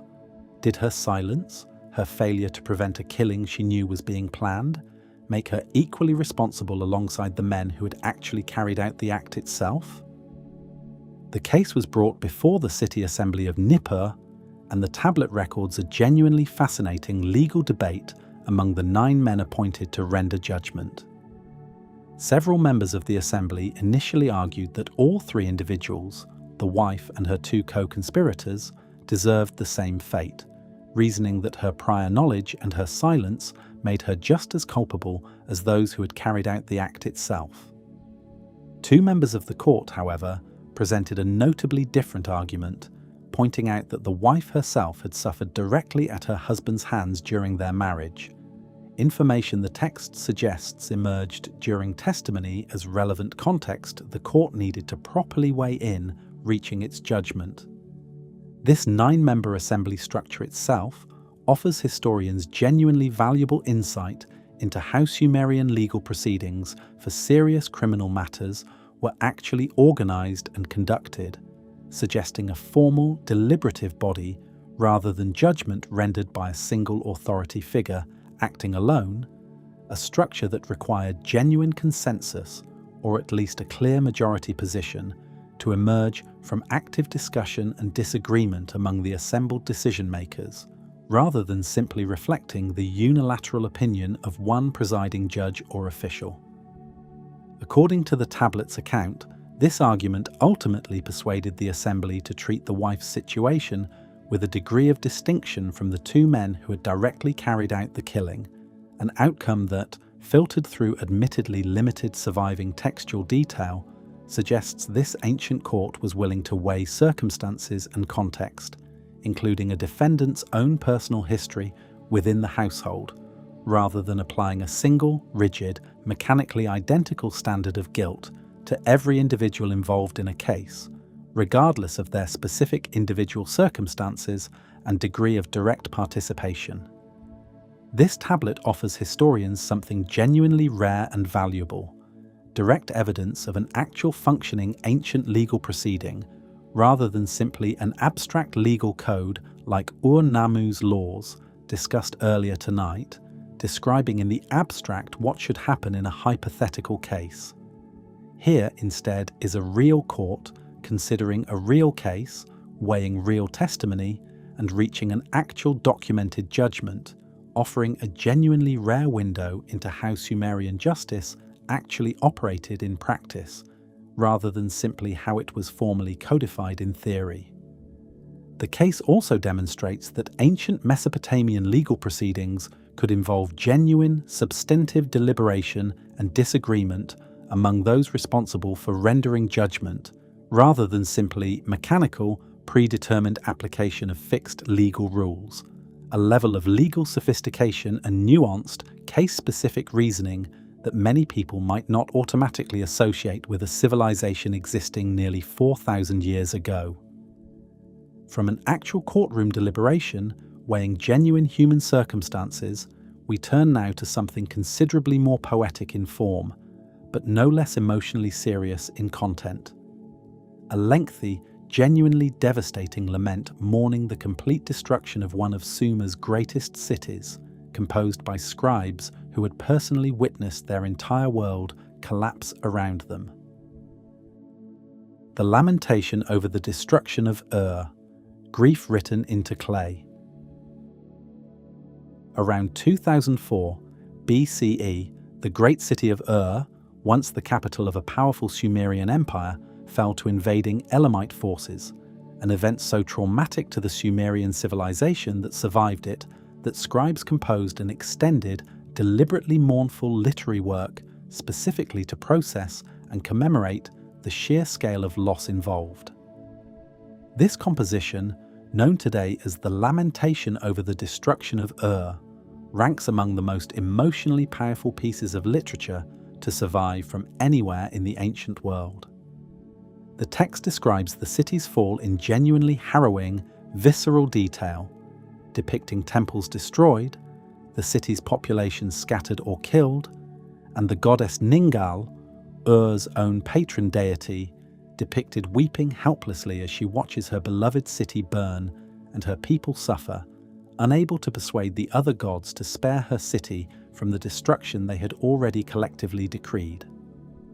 The lament moves through extended, deliberately repetitive passages describing abandoned streets, silent temples, and a population reduced to genuine desperation, its structure and pacing clearly designed to build an accumulating, overwhelming sense of loss as the composition progresses. The lament's description of Ningal's personal grief deserves particular attention, since it portrays even a powerful divine figure as genuinely helpless in the face of collective divine judgment against her own city, unable to override the combined will of the other gods despite her own evident anguish and repeated pleading on her people's behalf. This portrayal of divine helplessness in the face of a city's destruction offers a genuinely striking theological perspective, suggesting the Sumerians understood catastrophic historical events as operating according to a kind of cosmic logic that even sympathetic, powerful deities couldn't simply overturn through personal intervention alone, regardless of how much they might have genuinely wished to protect the specific people and places under their particular care and patronage. What makes this text genuinely remarkable, beyond its sheer emotional and literary power, is the specific literary genre it represents. This lament wasn't an isolated, one-time composition. It belongs to a broader Mesopotamian literary tradition of city laments, ritual compositions specifically created to mourn the destruction of individual cities, often performed as part of formal religious ceremonies during the rebuilding process, treating the reconstruction of a fallen city as something requiring genuine, structured, communal grief before renewal could properly begin. This detail matters considerably for understanding how Sumerian civilization actually processed and made sense of catastrophic collective trauma. Rather than simply moving forward from disaster without acknowledgement or treating a city's destruction purely as an unfortunate but unremarkable historical fact, Sumerian religious and literary tradition built formal, structured mourning directly into its own civic and religious practice, giving an entire community a shared, ritualized framework through which to process genuine collective grief before beginning the practical work of rebuilding. The lament also preserves genuinely valuable historical detail about the actual invasion and its aftermath, describing specific temples destroyed, referencing the capture of Ur's final king, Ibbi-Sin, and describing the broader collapse of the third dynasty of Ur's political authority across the wider region, providing historians with a genuinely useful literary supplement to the more strictly factual administrative records that also survive from this same tumultuous period of Mesopotamian history. Ibbi-Sin's own specific fate, according to independent historical sources beyond the lament itself, involved being taken captive by the invading Elamite forces and carried away from his own kingdom entirely, ending the third dynasty of Ur's rule in a manner that offered later Mesopotamian scribes a genuinely powerful, cautionary symbol of how completely even the most established royal dynasty could collapse, a theme that recurs throughout numerous surviving Mesopotamian literary works composed in the centuries following Ur's actual historical fall.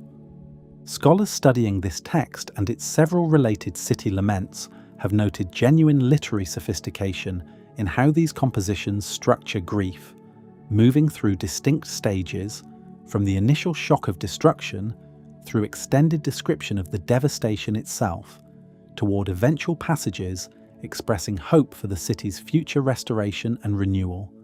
a literary and emotional structure that some researchers have compared to patterns of grief processing recognized in considerably more recent psychological and literary traditions,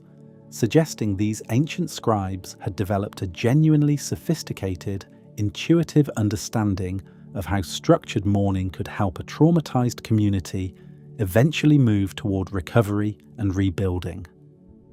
From a lament processing collective civic trauma through structured literary grief, we turn now to something considerably more practical and everyday: a farmer's detailed, season-by-season guide to successfully working the land, preserved specifically because ancient Mesopotamian agriculture depended on knowledge, this precise being passed down accurately from one generation of farmers to the next. The Sumerian Farmer's Almanac, Ancient Instructions for Working the Land. Sometimes called the Farmer's Instructions, this remarkable tablet, dating to around 1700 BCE, though likely reflecting agricultural knowledge developed considerably earlier, takes the form of practical, sequential advice from an experienced farmer to his son, guiding him through an entire agricultural year with genuinely specific, technical instructions covering irrigation, ploughing, sowing, and harvest. The text opens by instructing the young farmer on properly preparing his fields, describing exactly how and when to flood them for irrigation, how to manage the resulting standing water to prevent it from damaging the soil, and precisely when to drain the fields in preparation for ploughing. It moves through detailed guidance on selecting and preparing plough oxen, including specific advice about which animals work best together as a team, and offers precise instructions regarding the correct depth and spacing for planting different types of seed, information that required genuine, accumulated agricultural expertise to compile accurately. The text's guidance on managing irrigation water reflects a genuinely sophisticated, hard-won understanding of the specific challenges facing Mesopotamian agriculture, since this entire farming system depended on carefully controlled river water rather than natural rainfall, meaning excessive flooding could just as easily destroy a season's crop through waterlogging and salt accumulation as insufficient water could through outright drought, requiring farmers to maintain a genuinely precise, carefully calibrated balance that this text attempts to codify and pass down in specific, actionable written form for the benefit of less experienced farmers still learning to manage this delicate environmental balancing act themselves. What makes this text genuinely remarkable is its sheer technical specificity. This isn't vague general encouragement to farm well. It provides concrete, actionable guidance, including specific recommendations for how many workers should be assigned to particular tasks, how to properly manage seed ploughs, a specialized piece of Mesopotamian agricultural equipment combining ploughing and seeding into a single integrated operation, and detailed advice regarding pest control, including guidance on managing birds and other animals that might otherwise damage a season's harvest before it could be properly gathered. The text also addresses harvest procedures in genuine technical detail,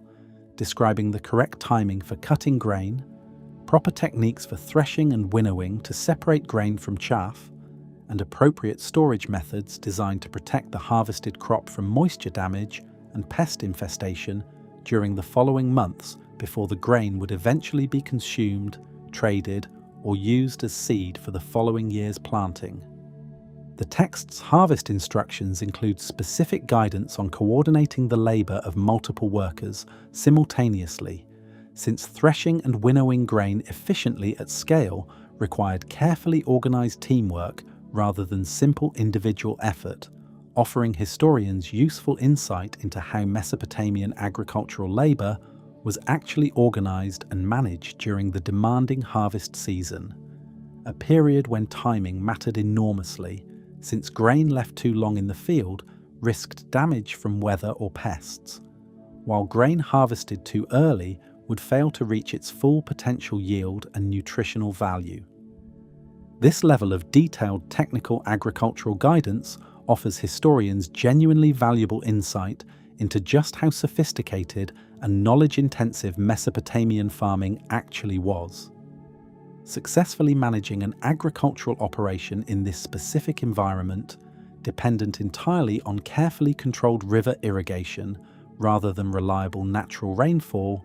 required genuinely precise, accumulated technical knowledge passed down accurately across generations, since even relatively minor errors in timing or technique could result in significantly reduced yields, or, in a genuinely bad year, outright crop failure, and the resulting hardship that would follow for an entire farming family and their broader community. The text's framing as advice from a father to his son places it alongside the instructions of Shurupak we discussed earlier tonight, within a broader Sumerian literary tradition of practical wisdom transmitted specifically through this parent-to-child instructional format, suggesting Sumerian civilization placed genuine cultural value on preserving and formally documenting practical, technical expertise in written form, rather than relying purely on informal oral instruction passed down casually within individual farming families, without any broader, standardized written record to ensure consistency and accuracy across the wider agricultural community. Agricultural knowledge this precise and this technical didn't emerge in isolation from broader intellectual development. It required, alongside genuine farming expertise, a considerably sophisticated understanding of measurement, counting, and mathematics, the same underlying mathematical tradition that would eventually produce one of the most remarkable and genuinely startling mathematical tablets ever recovered from anywhere in the ancient world. Plimpton 322, Mathematics Centuries Ahead of Its Time. Named simply after its catalogue number within the collection of Columbia University, where it's held today, Plimpton 322 is a small clay tablet dating to sometime between 1900 and 1600 BCE, covered in 4 columns of numbers arranged in a careful, deliberate mathematical table. For decades after its initial acquisition in the 1920s, the tablet was assumed to be a fairly ordinary administrative or commercial record, the kind of routine numerical bookkeeping recovered by the thousands from sites across ancient Mesopotamia. The tablet was originally acquired by the publisher and antiquities collector George Arthur Plimpton, who purchased it from a dealer sometime in the 1920s, along with numerous other cuneiform tablets, apparently without any specific awareness at the time of its genuinely exceptional mathematical significance, before eventually donating his entire collection to Columbia University, where it would remain largely unremarked upon by mathematical historians, until later scholars finally recognized the true nature of the numbers it actually contained. That assumption changed dramatically once mathematical historians began examining the tablet's actual numerical content in genuine detail. The numbers recorded on Plimpton 322 turn out to represent what mathematicians call Pythagorean triples, sets of 3 whole numbers that satisfy the specific mathematical relationship underlying the Pythagorean theorem, describing the relationship between the sides of a right triangle, a mathematical principle most people today associate with the ancient Greek mathematician Pythagoras, who wouldn't be born for well over 1,000 years after this particular tablet was originally created. This discovery genuinely stunned historians of mathematics, since it demonstrated that Babylonian mathematicians had already developed a sophisticated, systematic understanding of this fundamental geometric relationship well over a millennium before Pythagoras. The figure history has traditionally credited with the theorem's discovery was even born.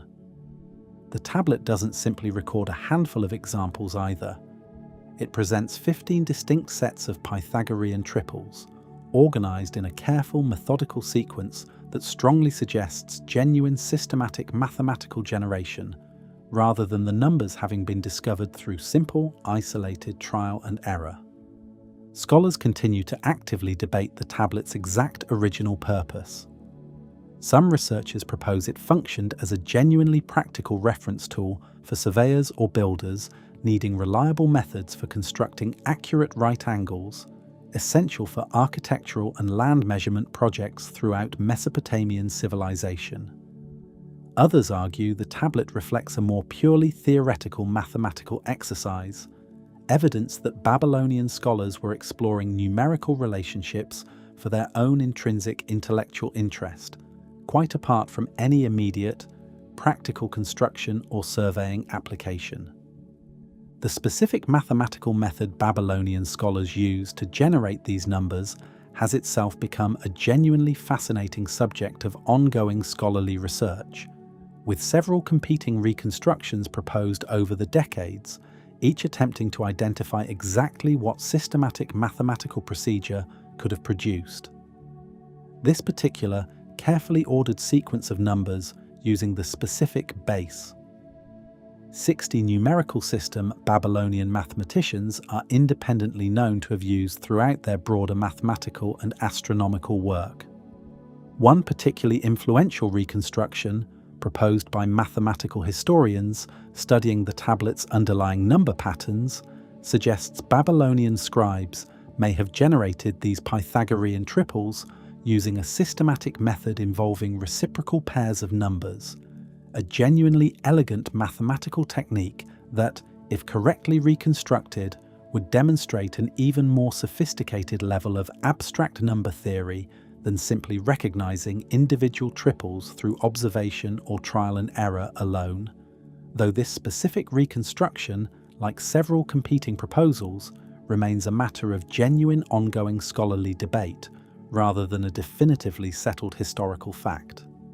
What makes Plimpton 322 such a genuinely remarkable entry on tonight's list is how thoroughly it overturns a common, casual assumption about the history of mathematics, the idea that sophisticated mathematical reasoning developed in a relatively linear, straightforward progression from ancient Greece forward into the modern world. This single tablet demonstrates conclusively that Mesopotamian mathematicians had already achieved a genuinely sophisticated level of abstract numerical reasoning centuries before the Greek mathematical tradition that history books have long credited as civilization's primary mathematical starting point. From a single tablet demonstrating mathematical sophistication centuries ahead of its time, we turn to an entirely different category of text, one of the very first attempts anywhere in human history to systematically organize and categorize all human knowledge into an ordered written reference, essentially creating the world's very first dictionary. The Standard Professions List, humanity's first dictionary. Among the oldest surviving pieces of organized reference literature anywhere in the world is a document scholars call the Standard Professions List, also known by its ancient designation Lu 2a, dating back to sometime around 2900 to 2600 BCE, making it one of the earliest examples of systematically organized written knowledge discovered anywhere on Earth. Rather than telling a story, recording a law, or preserving a hymn, this text simply lists, in careful hierarchical order, the various professions and titles that existed within Sumerian society, beginning with the most senior royal and religious officials and working systematically downward through progressively lower-ranking positions. The list includes entries for kings, high priests, various temple officials, military commanders, and moving further down its careful hierarchy, craftsmen, farmers, and various specialized laborers, offering modern historians an unusually clear, organized window into the actual structure of Sumerian society and its many specialized occupational roles,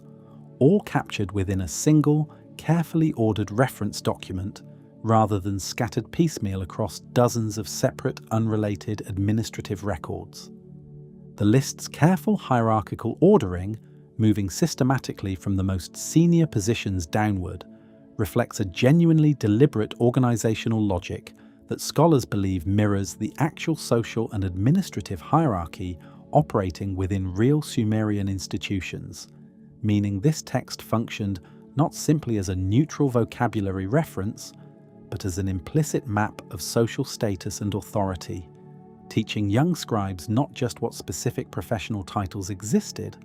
but how those titles related to one another within a clearly understood, ranked social structure they would need to navigate carefully throughout their own future professional careers. What makes this list genuinely significant to the history of human knowledge organization is that it wasn't a one-time, isolated creation. Copies of the standard professions list have been recovered from multiple different Sumerian cities, all sharing a remarkably consistent core structure and content, demonstrating that this specific list had become a standardized, widely recognized reference text used consistently across the wider Sumerian world, copied and taught as part of basic scribal education for centuries after its original composition, remaining in active use well into later periods of Mesopotamian civilization, long after the specific Sumerian language itself had begun giving way to Akkadian as the region's dominant spoken language. This remarkable geographic and chronological consistency across so many separately recovered copies offers historians genuine confidence that the standard professions list represents an authentically shared, widely recognized cultural document rather than simply an isolated local curiosity specific to a single city or a single relatively brief historical period, reinforcing just how thoroughly interconnected and culturally unified the broader Sumerian scribal tradition genuinely was across its many individually governed, politically independent city-states. This list belongs to a broader category of ancient texts scholars call lexical lists, essentially early reference documents systematically cataloguing vocabulary, professions, geographic names, or categories of objects, and these lists represent some of the very earliest attempts anywhere in human history to organize knowledge itself into a structured, written, reference format specifically designed for consultation and instruction, rather than simply recording a specific event, transaction, or narrative. In this sense, the standard professions list and its related lexical texts represent a genuinely foundational moment in the broader history of reference literature, the direct conceptual ancestor of every dictionary, encyclopedia,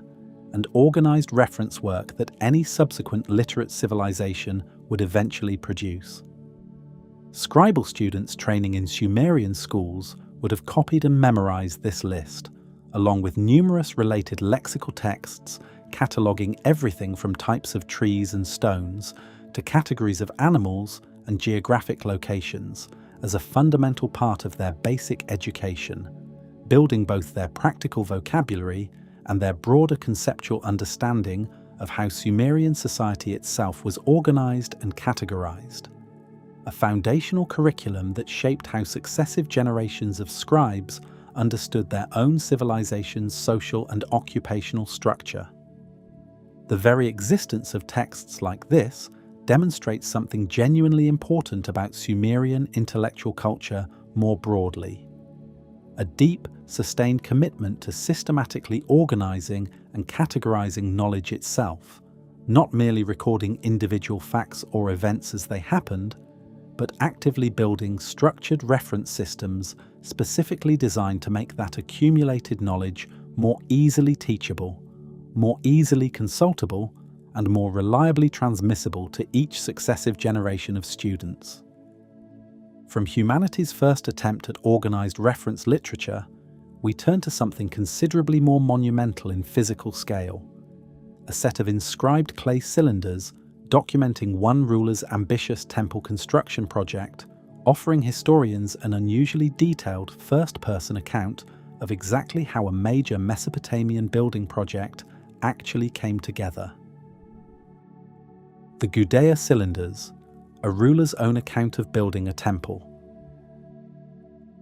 Gudea, who ruled the city-state of Lagash around 2125 BCE, left behind two large inscribed clay cylinders recording, in extraordinary and genuinely unusual detail, the entire process behind his construction of a major temple dedicated to the god Ningirsu. Where many royal inscriptions from this period offer relatively brief, formulaic statements about a king's building achievements, the Gudea cylinders instead present an extended, deeply personal, first-person narrative describing the temple's construction from initial divine inspiration through to final completion and dedication. According to the text, Gudea received a dream in which the god Ningirsu appeared to him alongside other divine figures, communicating detailed instructions regarding the temple he wished Gudea to build in his honor. Rather than immediately understanding this dream's meaning, Gudea describes traveling to consult with the goddess Nanshi, known for her skill in dream interpretation, who helped him properly decode the vision's specific architectural and religious significance, a genuinely intimate narrative detail rarely preserved with this level of personal, emotional specificity in other surviving royal inscriptions from this period. Gudea's account of this dream includes remarkably specific visual detail, describing the appearance and posture of the various divine figures who appeared to him, along with symbolic objects and imagery whose precise meaning required Nanshi's specialized interpretive expertise to properly decode, suggesting that dream interpretation represented a genuinely respected and specialized professional skill within Sumerian religious practice, one apparently considered sophisticated enough that even a reigning ruler needed to seek out expert consultation rather than attempting to interpret such a significant divine communication entirely on his own. Once the dream's meaning had been properly clarified, the cylinders go on to describe, in genuinely impressive technical detail, the actual construction process itself, gathering building materials from considerable distances, including cedar wood transported from mountainous regions and precious stones and metals acquired through extensive long-distance trade networks, organizing skilled craftsmen and laborers, and performing the necessary religious ceremonies at each significant stage of construction, from laying the foundation through to the temple's final elaborate dedication ceremony. The specific trade routes and distant regions named throughout Gudea's account cover an impressively wide geographic range, including references to materials sourced from as far away as the Zagros Mountains, the Iranian Plateau, and coastal trading centers along the Persian Gulf, offering historians genuinely concrete textual confirmation that Lagash maintained an extensive, far-reaching commercial network capable of acquiring specialized building materials from considerable distances, a level of long-distance economic integration that continues to impress historians studying the practical logistics underlying major Mesopotamian construction projects during this relatively early period of ancient Near Eastern history. Gudea's own personal piety and careful religious devotion feature prominently throughout the text, with the ruler repeatedly emphasizing his own humility before the gods and his genuine concern for properly fulfilling every ritual detail correctly, rather than simply commissioning the physical construction work itself and considering his religious obligation complete. This personal, devotional framing offers historians a genuinely valuable window into how at least some Mesopotamian rulers understood and presented their own relationship with religious authority,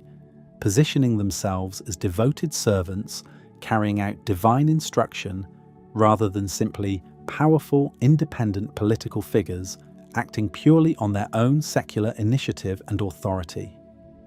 The cylinders also provide historians with genuinely valuable, concrete information about ancient Mesopotamian trade networks and craft specialization, since Gudaia's text specifically names the various distant regions from which particular building materials were sourced, offering direct textual confirmation of long-distance trade relationships that archaeologists have also independently documented through physical evidence recovered at Lagash and other Mesopotamian sites from this same general period. Numerous statues of Gudea himself, carved from imported diorite stone and inscribed with additional dedicatory text, have also been recovered by archaeologists, several depicting the ruler in a seated contemplative pose holding architectural plans directly in his lap, a genuinely striking visual representation of exactly the kind of devoted, hands-on temple-building project his cylinders describe in such extensive written detail, giving historians both a detailed textual account and a corresponding physical, sculptural representation of the same ruler's carefully cultivated public identity as a genuinely devoted temple builder. From an extended, deeply personal royal account of temple construction, we turn now to something considerably more abstract and philosophical, a substantial collection of proverbs and sayings, offering genuine insight into the everyday values, humor, and practical wisdom of ordinary Sumerian people, rather than the concerns of kings and priests alone. The Sumerian proverb collections, everyday wisdom from ordinary people. Alongside the grand royal inscriptions, religious hymns, and legal codes we've already discussed tonight, Sumerian scribes also collected and carefully preserved thousands of shorter proverbs and sayings, gathered together across numerous separate tablets into what scholars now recognize as several distinct standardized collections, copied and studied extensively as part of scribal education throughout Mesopotamian history. These proverbs cover an enormously wide range of everyday topics, offering historians a genuinely rare, intimate window into ordinary Sumerian humor,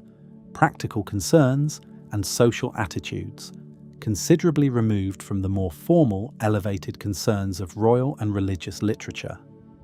Some proverbs offer straightforward practical advice, cautioning against foolish financial decisions or warning about the consequences of laziness. Others carry a genuinely sharp, observational wit, commenting wryly on marriage, family relationships, and the everyday frustrations of dealing with difficult neighbors or dishonest business partners. One frequently cited example observes that a marriage without children is like a house without walls, capturing in a single memorable image the genuine social and economic importance ancient Mesopotamian society placed on children within any given household. Another proverb wryly notes that a poor man's oxen were made only to be eaten by lions, a bleakly observational comment on how misfortune seems to compound disproportionately for those already struggling economically, a sentiment that continues to feel entirely recognizable and relevant to anyone examining patterns of economic hardship even today. Other surviving proverbs offer genuinely sharp commentary on friendship and trust, including one observing that a friend's harsh words are more valuable than an enemy's flattering ones, a sentiment recognizable in essentially every subsequent human culture's own accumulated folk wisdom regarding the genuine value of honest, if uncomfortable, feedback over comfortable but ultimately unhelpful deception. Another proverb offers wry commentary on the dangers of excessive ambition, warning that a person who reaches for something beyond their proper station risks losing even what they already possess. A caution against overreach that appears in strikingly similar form across numerous entirely unrelated ancient literary traditions from around the ancient world. Several proverbs specifically address the everyday behavior and complaints of scribes themselves, offering wry, self-aware commentary on the demanding nature of their own profession, including observations about difficult teachers, tedious administrative tasks, and the genuine social pressure to succeed within a competitive scribal education system, echoing themes we've already encountered in the School Days tablet discussed earlier tonight. This kind of professional self-commentary offers a genuinely valuable reminder that the very scribes responsible for copying and preserving so much of the literature covered throughout tonight's video weren't simply neutral, invisible transmitters of someone else's cultural tradition. They were themselves active participants in that same culture, with their own professional frustrations, their own sense of humor about their demanding occupation, and their own genuine investment in preserving proverbs and sayings that spoke directly to their own everyday working experience. A detail that adds a genuinely personal, human dimension to what might otherwise feel like an impersonal, purely administrative process of textual preservation and transmission. What makes these proverb collections genuinely valuable to historians, beyond their entertainment value, is how thoroughly they humanize a civilization that can otherwise feel distant and abstract when approached purely through royal inscriptions, religious hymns, and formal legal codes. Kings and priests appear prominently throughout most surviving Sumerian literature, simply because they possessed the resources and institutional support necessary to commission and preserve elaborate written records. Ordinary Sumerian people, farmers, craftsmen, and everyday laborers left behind considerably less direct written testimony of their own daily concerns and everyday humor. These proverb collections offer one of the clearest, most direct windows available into that otherwise underrepresented ordinary perspective, since proverbs by their very nature reflect widely shared, commonly held popular wisdom, tested and refined through genuine, repeated, everyday use across an entire community, rather than the carefully curated, deliberately formal perspective of a single royal or religious patron commissioning a specific inscription for their own particular purposes. From proverbs capturing the everyday wit and wisdom of ordinary Sumerian people, we turn to an ancient library catalogue, a tablet listing the titles of numerous other literary works, offering historians a genuinely valuable roadmap of exactly which Sumerian compositions ancient scribes themselves considered significant enough to formally catalogue and preserve. The Nippur Literary Catalogue, an ancient library's table of contents. Among the more genuinely useful discoveries for modern historians of Sumerian literature is a tablet recovered from Nippur that scholars sometimes nickname the Nippur Homer, simply listing, in sequential order, the opening lines of numerous separate literary compositions, functioning essentially as an ancient library catalogue or reading list rather than presenting any single literary work in its own complete form. This catalogue tablet lists dozens of distinct compositions by their opening lines,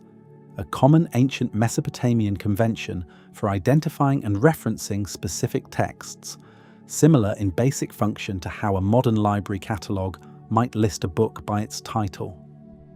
Several of the works referenced on this catalogue tablet have since been identified by scholars as compositions we've already discussed tonight, including hymns and mythological narratives whose fuller texts survive on entirely separate tablets recovered from different archaeological contexts. Matching a specific opening line listed on the catalogue to its corresponding complete composition, recovered separately on an entirely different tablet, represents exactly the kind of painstaking, cross-referencing detective work that characterizes so much of modern Sumerology, requiring researchers to maintain detailed, comprehensive knowledge of the full surviving textual corpus in order to recognize these connections, a scholarly skill set built up gradually over decades of accumulated familiarity with an increasingly well-documented body of ancient literature. What makes this catalogue genuinely significant to historians studying ancient Mesopotamian literature is the direct evidence it provides that Sumerian scribes themselves maintained a genuine, organized sense of their own literary canon, actively cataloguing and cross-referencing specific compositions in a manner that closely parallels how modern librarians and literary scholars organize and reference their own collections and reading lists. This wasn't simply a haphazard accumulation of individual texts preserved by pure archaeological accident. It reflects a deliberate, organized scholarly and educational tradition, actively curating which specific works deserved formal preservation and continued study across successive generations of scribal students. The catalogue also helps modern scholars identify compositions that may have existed but haven't yet been recovered in complete form, or in some cases haven't been recovered at all, offering researchers genuine clues about gaps in the currently surviving textual record and specific titles worth actively searching for among any newly excavated or previously unexamined tablet collections. In this sense, the catalogue functions almost like an ancient treasure map for modern Assyriologists, pointing towards specific literary works whose existence is confirmed by this reference document, even when the actual complete text of a given composition remains only partially recovered or entirely lost to history. This kind of systematic literary cataloguing demonstrates a genuinely sophisticated intellectual culture, one where written works weren't simply created and then left to survive or vanish through pure random chance, but were actively organized, referenced, and maintained within a deliberate, ongoing scholarly and educational tradition. The very existence of a document specifically designed to catalogue other literary works confirms that Sumerian scribal culture had developed something genuinely recognizable as an organized body of canonical literature, complete with its own internal referencing system for keeping track of exactly which compositions belong to that shared, actively maintained tradition. From an ancient catalogue helping modern scholars track down lost literary works, we turn to a considerably more mundane but historically essential type of document, an actual property sale contract, offering genuine, concrete insight into how ordinary Mesopotamians bought, sold, and legally transferred property between one another. The ancient real estate contracts, property law in practice.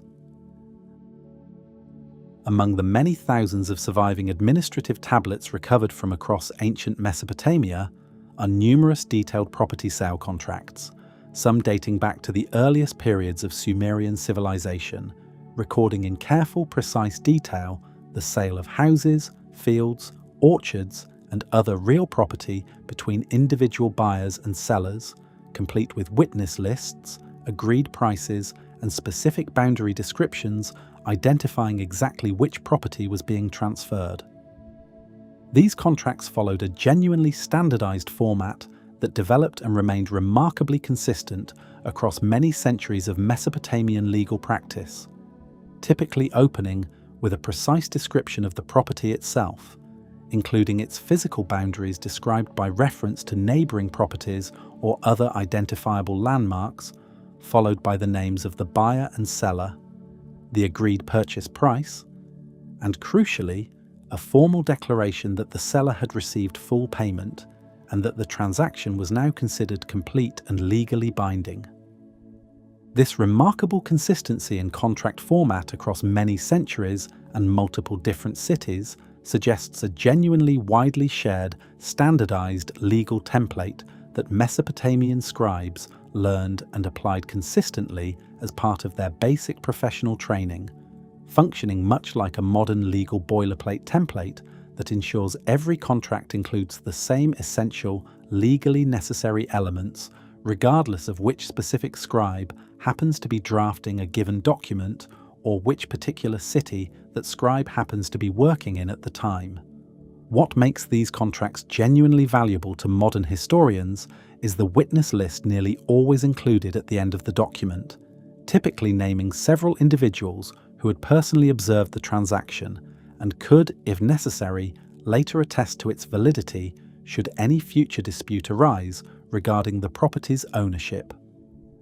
Some contracts also include a formal curse or warning clause, invoking specific divine punishment against anyone who might later attempt to challenge or overturn the agreed transaction, a genuinely serious religious deterrent specifically designed to discourage future legal disputes in a society where formal court enforcement mechanisms, while genuinely present, as we saw earlier with the Nippur murder trial, couldn't always guarantee swift or certain resolution. These curse clauses, while genuinely striking to modern readers accustomed to purely secular legal enforcement mechanisms, reflect a considered, practical legal strategy rather than simple superstition, since invoking genuine religious consequence alongside more conventional witness documentation provided an additional layer of social and psychological deterrence against future disputes, particularly valuable in a society where formal court proceedings, while available and genuinely functional as we've already seen, could nonetheless prove time-consuming and uncertain in their eventual outcome for any party involved in a contested property claim. These property contracts, precisely because there are so many thousands of them surviving from across different Mesopotamian cities and different historical periods, allow economic historians to trace genuine, concrete patterns in ancient property values, land use, and commercial practice across many centuries of continuous documentation, information considerably more difficult to reconstruct reliably from more dramatic literary works like the myths, hymns, and laments we've discussed throughout most of tonight's list. Where a religious hymn or royal inscription offers genuine insight into a civilization's values and self-presentation, these comparatively mundane contracts offer something arguably even more valuable to historians: unfiltered, direct evidence of how ordinary economic life actually functioned on the ground, transaction by individual transaction. Some of the more historically significant surviving property records document land transactions involving temple institutions, which functioned as major economic actors throughout Mesopotamian civilization, controlling substantial agricultural land and frequently engaging in complex property transactions with private individuals, offering historians genuine insight into the intricate, often blurred relationship between formal religious institutions and the wider secular economy across ancient Mesopotamian society. The sheer number and remarkable consistency of these surviving property contracts across many centuries and multiple different cities demonstrates something genuinely important about Mesopotamian civilization more broadly: a deep, sustained cultural commitment to documented, legally enforceable property rights, backed by witness testimony and formal record-keeping, representing one of the earliest and most thoroughly documented property law traditions anywhere in all of human history. Having now covered administrative records, legal proceedings, personal correspondence, religious hymns, and royal inscriptions, we arrive at the final entry on tonight's list, and it offers a genuinely fitting bookend to everything we've discussed so far. Not the very first cuneiform tablet ever written, which we covered at the very beginning of tonight's video, but the very last one, marking the final, quiet end of a written tradition that had, by that point, already lasted more than 3,000 years. The last cuneiform tablet ever written. By the time we reach the 1st century of the Common Era, the cuneiform writing system that had begun as simple grain and beer accounting marks in ancient Uruk had already survived for well over 3,000 years, outlasting the Sumerian civilization that first created it, the Akkadian, Babylonian, and Assyrian empires that inherited and adapted it, and the rise and fall of numerous subsequent political powers across the entire region. But even a written tradition this remarkably durable eventually reached its own quiet final conclusion. The last known cuneiform tablet, identified through its precise astronomical content, is dated to the year 75 CE, an astronomical almanac recording the predicted positions of celestial bodies, created by Babylonian priest astronomers, who, by this extremely late period, represented one of the very last remaining communities anywhere in the world still actively trained in reading and writing this ancient script.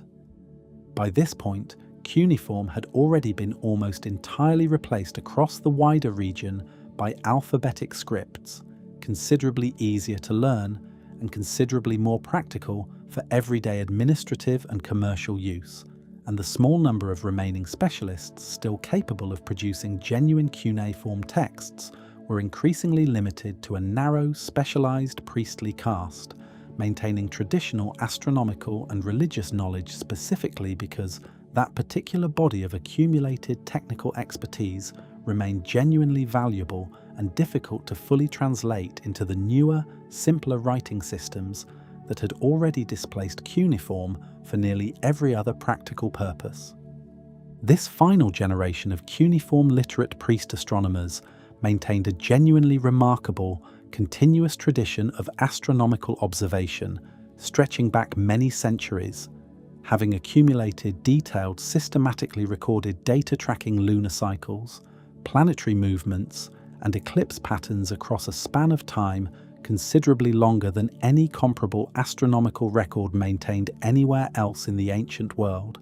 a scientific achievement that would eventually influence Greek astronomical tradition and, through that inheritance, the entire subsequent development of Western astronomy, even as the specific cuneiform script used to record these observations gradually faded from active use across the wider Mesopotamian world during these final centuries. This final tablet's specific content, a technical astronomical almanac rather than a religious hymn, royal inscription, or literary composition, offers a genuinely fitting historical bookend to the entire written tradition we've explored throughout tonight's list. Cuneiform began as a practical tool for tracking grain and beer. It ends over 3,000 years later as a practical tool for tracking the movements of the stars and planets, evidence that even as its everyday, general-purpose applications faded away entirely, replaced by simpler alphabetic systems, cuneiform's specific, specialized technical value for recording extremely precise, cumulative scientific observation remained genuinely valuable enough to keep a small number of dedicated specialists actively using and preserving it for centuries after virtually everyone else in the region had already abandoned the script entirely. After this final known tablet, cuneiform simply fades from the historical record entirely, its last practitioners eventually dying without training successors, and the ability to read this remarkable writing system, which had once recorded everything from the world's oldest legal code to a father's practical advice to his son, to a furious complaint about substandard copper, was lost to human memory for well over 1,500 years, until 19th century scholars, working from the same kind of careful, painstaking philological detective work we discussed earlier regarding George Smith's flood tablet discovery, finally succeeded in cracking the script once again, reopening a written conversation that had fallen silent for a millennium and a half. This 1,500-year gap in human understanding is genuinely worth pausing on, since it means that for considerably longer than the entire span of time separating us today from the fall of the Roman Empire, absolutely no one on the entire planet could read a single word of the script that had once recorded the very first laws, the very first named author, and the very first written complaint about a bad business deal. Entire libraries of tablets sat buried and silent, their content completely inaccessible, waiting patiently through the rise and fall of the Roman Empire, the spread of Christianity and Islam across the region, and the beginning of the European Renaissance, before scholars finally rediscovered how to make these ancient voices speak again. Standing back now across everything covered tonight, from the very first tentative grain counting marks pressed into wet clay by anonymous Uruk administrators, through personal letters, laws, hymns, mathematical tables, and finally to a single astronomical almanac marking cuneiform's own quiet ending. It's worth appreciating just how much of what we now consider basic to civilized life, writing itself, formal law, organized education, documented property rights, and even preserved personal identity through named authorship, genuinely originates from this specific corner of the ancient world. The Sumerians and their successors weren't simply an early primitive precursor to more sophisticated civilizations that followed. They were the civilization that first demonstrated, tablet by tablet, exactly what became possible once human thought could finally be captured, preserved, and transmitted independently of any single person's fragile, fallible memory. What makes this particular collection of 25 tablets so genuinely worth revisiting isn't simply the sheer breadth of subject matter they cover, though that breadth is genuinely remarkable in its own right, spanning cosmic mythology, courtroom testimony, agricultural instruction, mathematical discovery, and one thoroughly ordinary customer's genuine frustration over disappointing copper. It's the way these tablets, taken together, dismantle any lingering assumption that ancient people were somehow simpler, less sophisticated, or less recognizably human than we are today. They built law codes weighing genuine circumstance rather than rigid, mechanical punishment. They processed collective trauma through carefully structured literary grief. They educated their children using a combination of rigorous discipline and, when necessary, some genuinely practical diplomatic bribery involving a well-timed dinner invitation. They complained loudly and specifically when a business deal went badly. Every one of these 25 tablets survived by pure historical accident, buried beneath collapsed buildings, sealed within storage jars, or simply left in the ground as cities were abandoned, waiting anywhere from several centuries to well over 4,000 years before archaeologists finally uncovered them and painstaking scholars finally learned to read them again. For every tablet that did survive and eventually reach modern hands, countless others were almost certainly lost entirely, destroyed by time, warfare, or simple environmental decay, meaning everything covered tonight represents only a small, fortunate fraction of everything the Sumerians and their successors actually recorded across more than 3,000 years of continuous written civilization.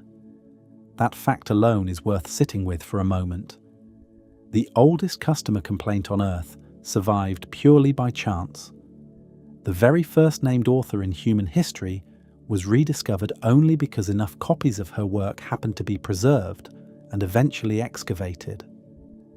An entire civilization's flood story sat quietly inside a museum storage room for years before anyone realized what it actually contained.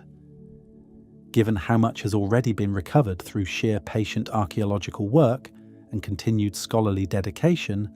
it's worth wondering, genuinely, what else might still be waiting beneath the ground in southern Iraq,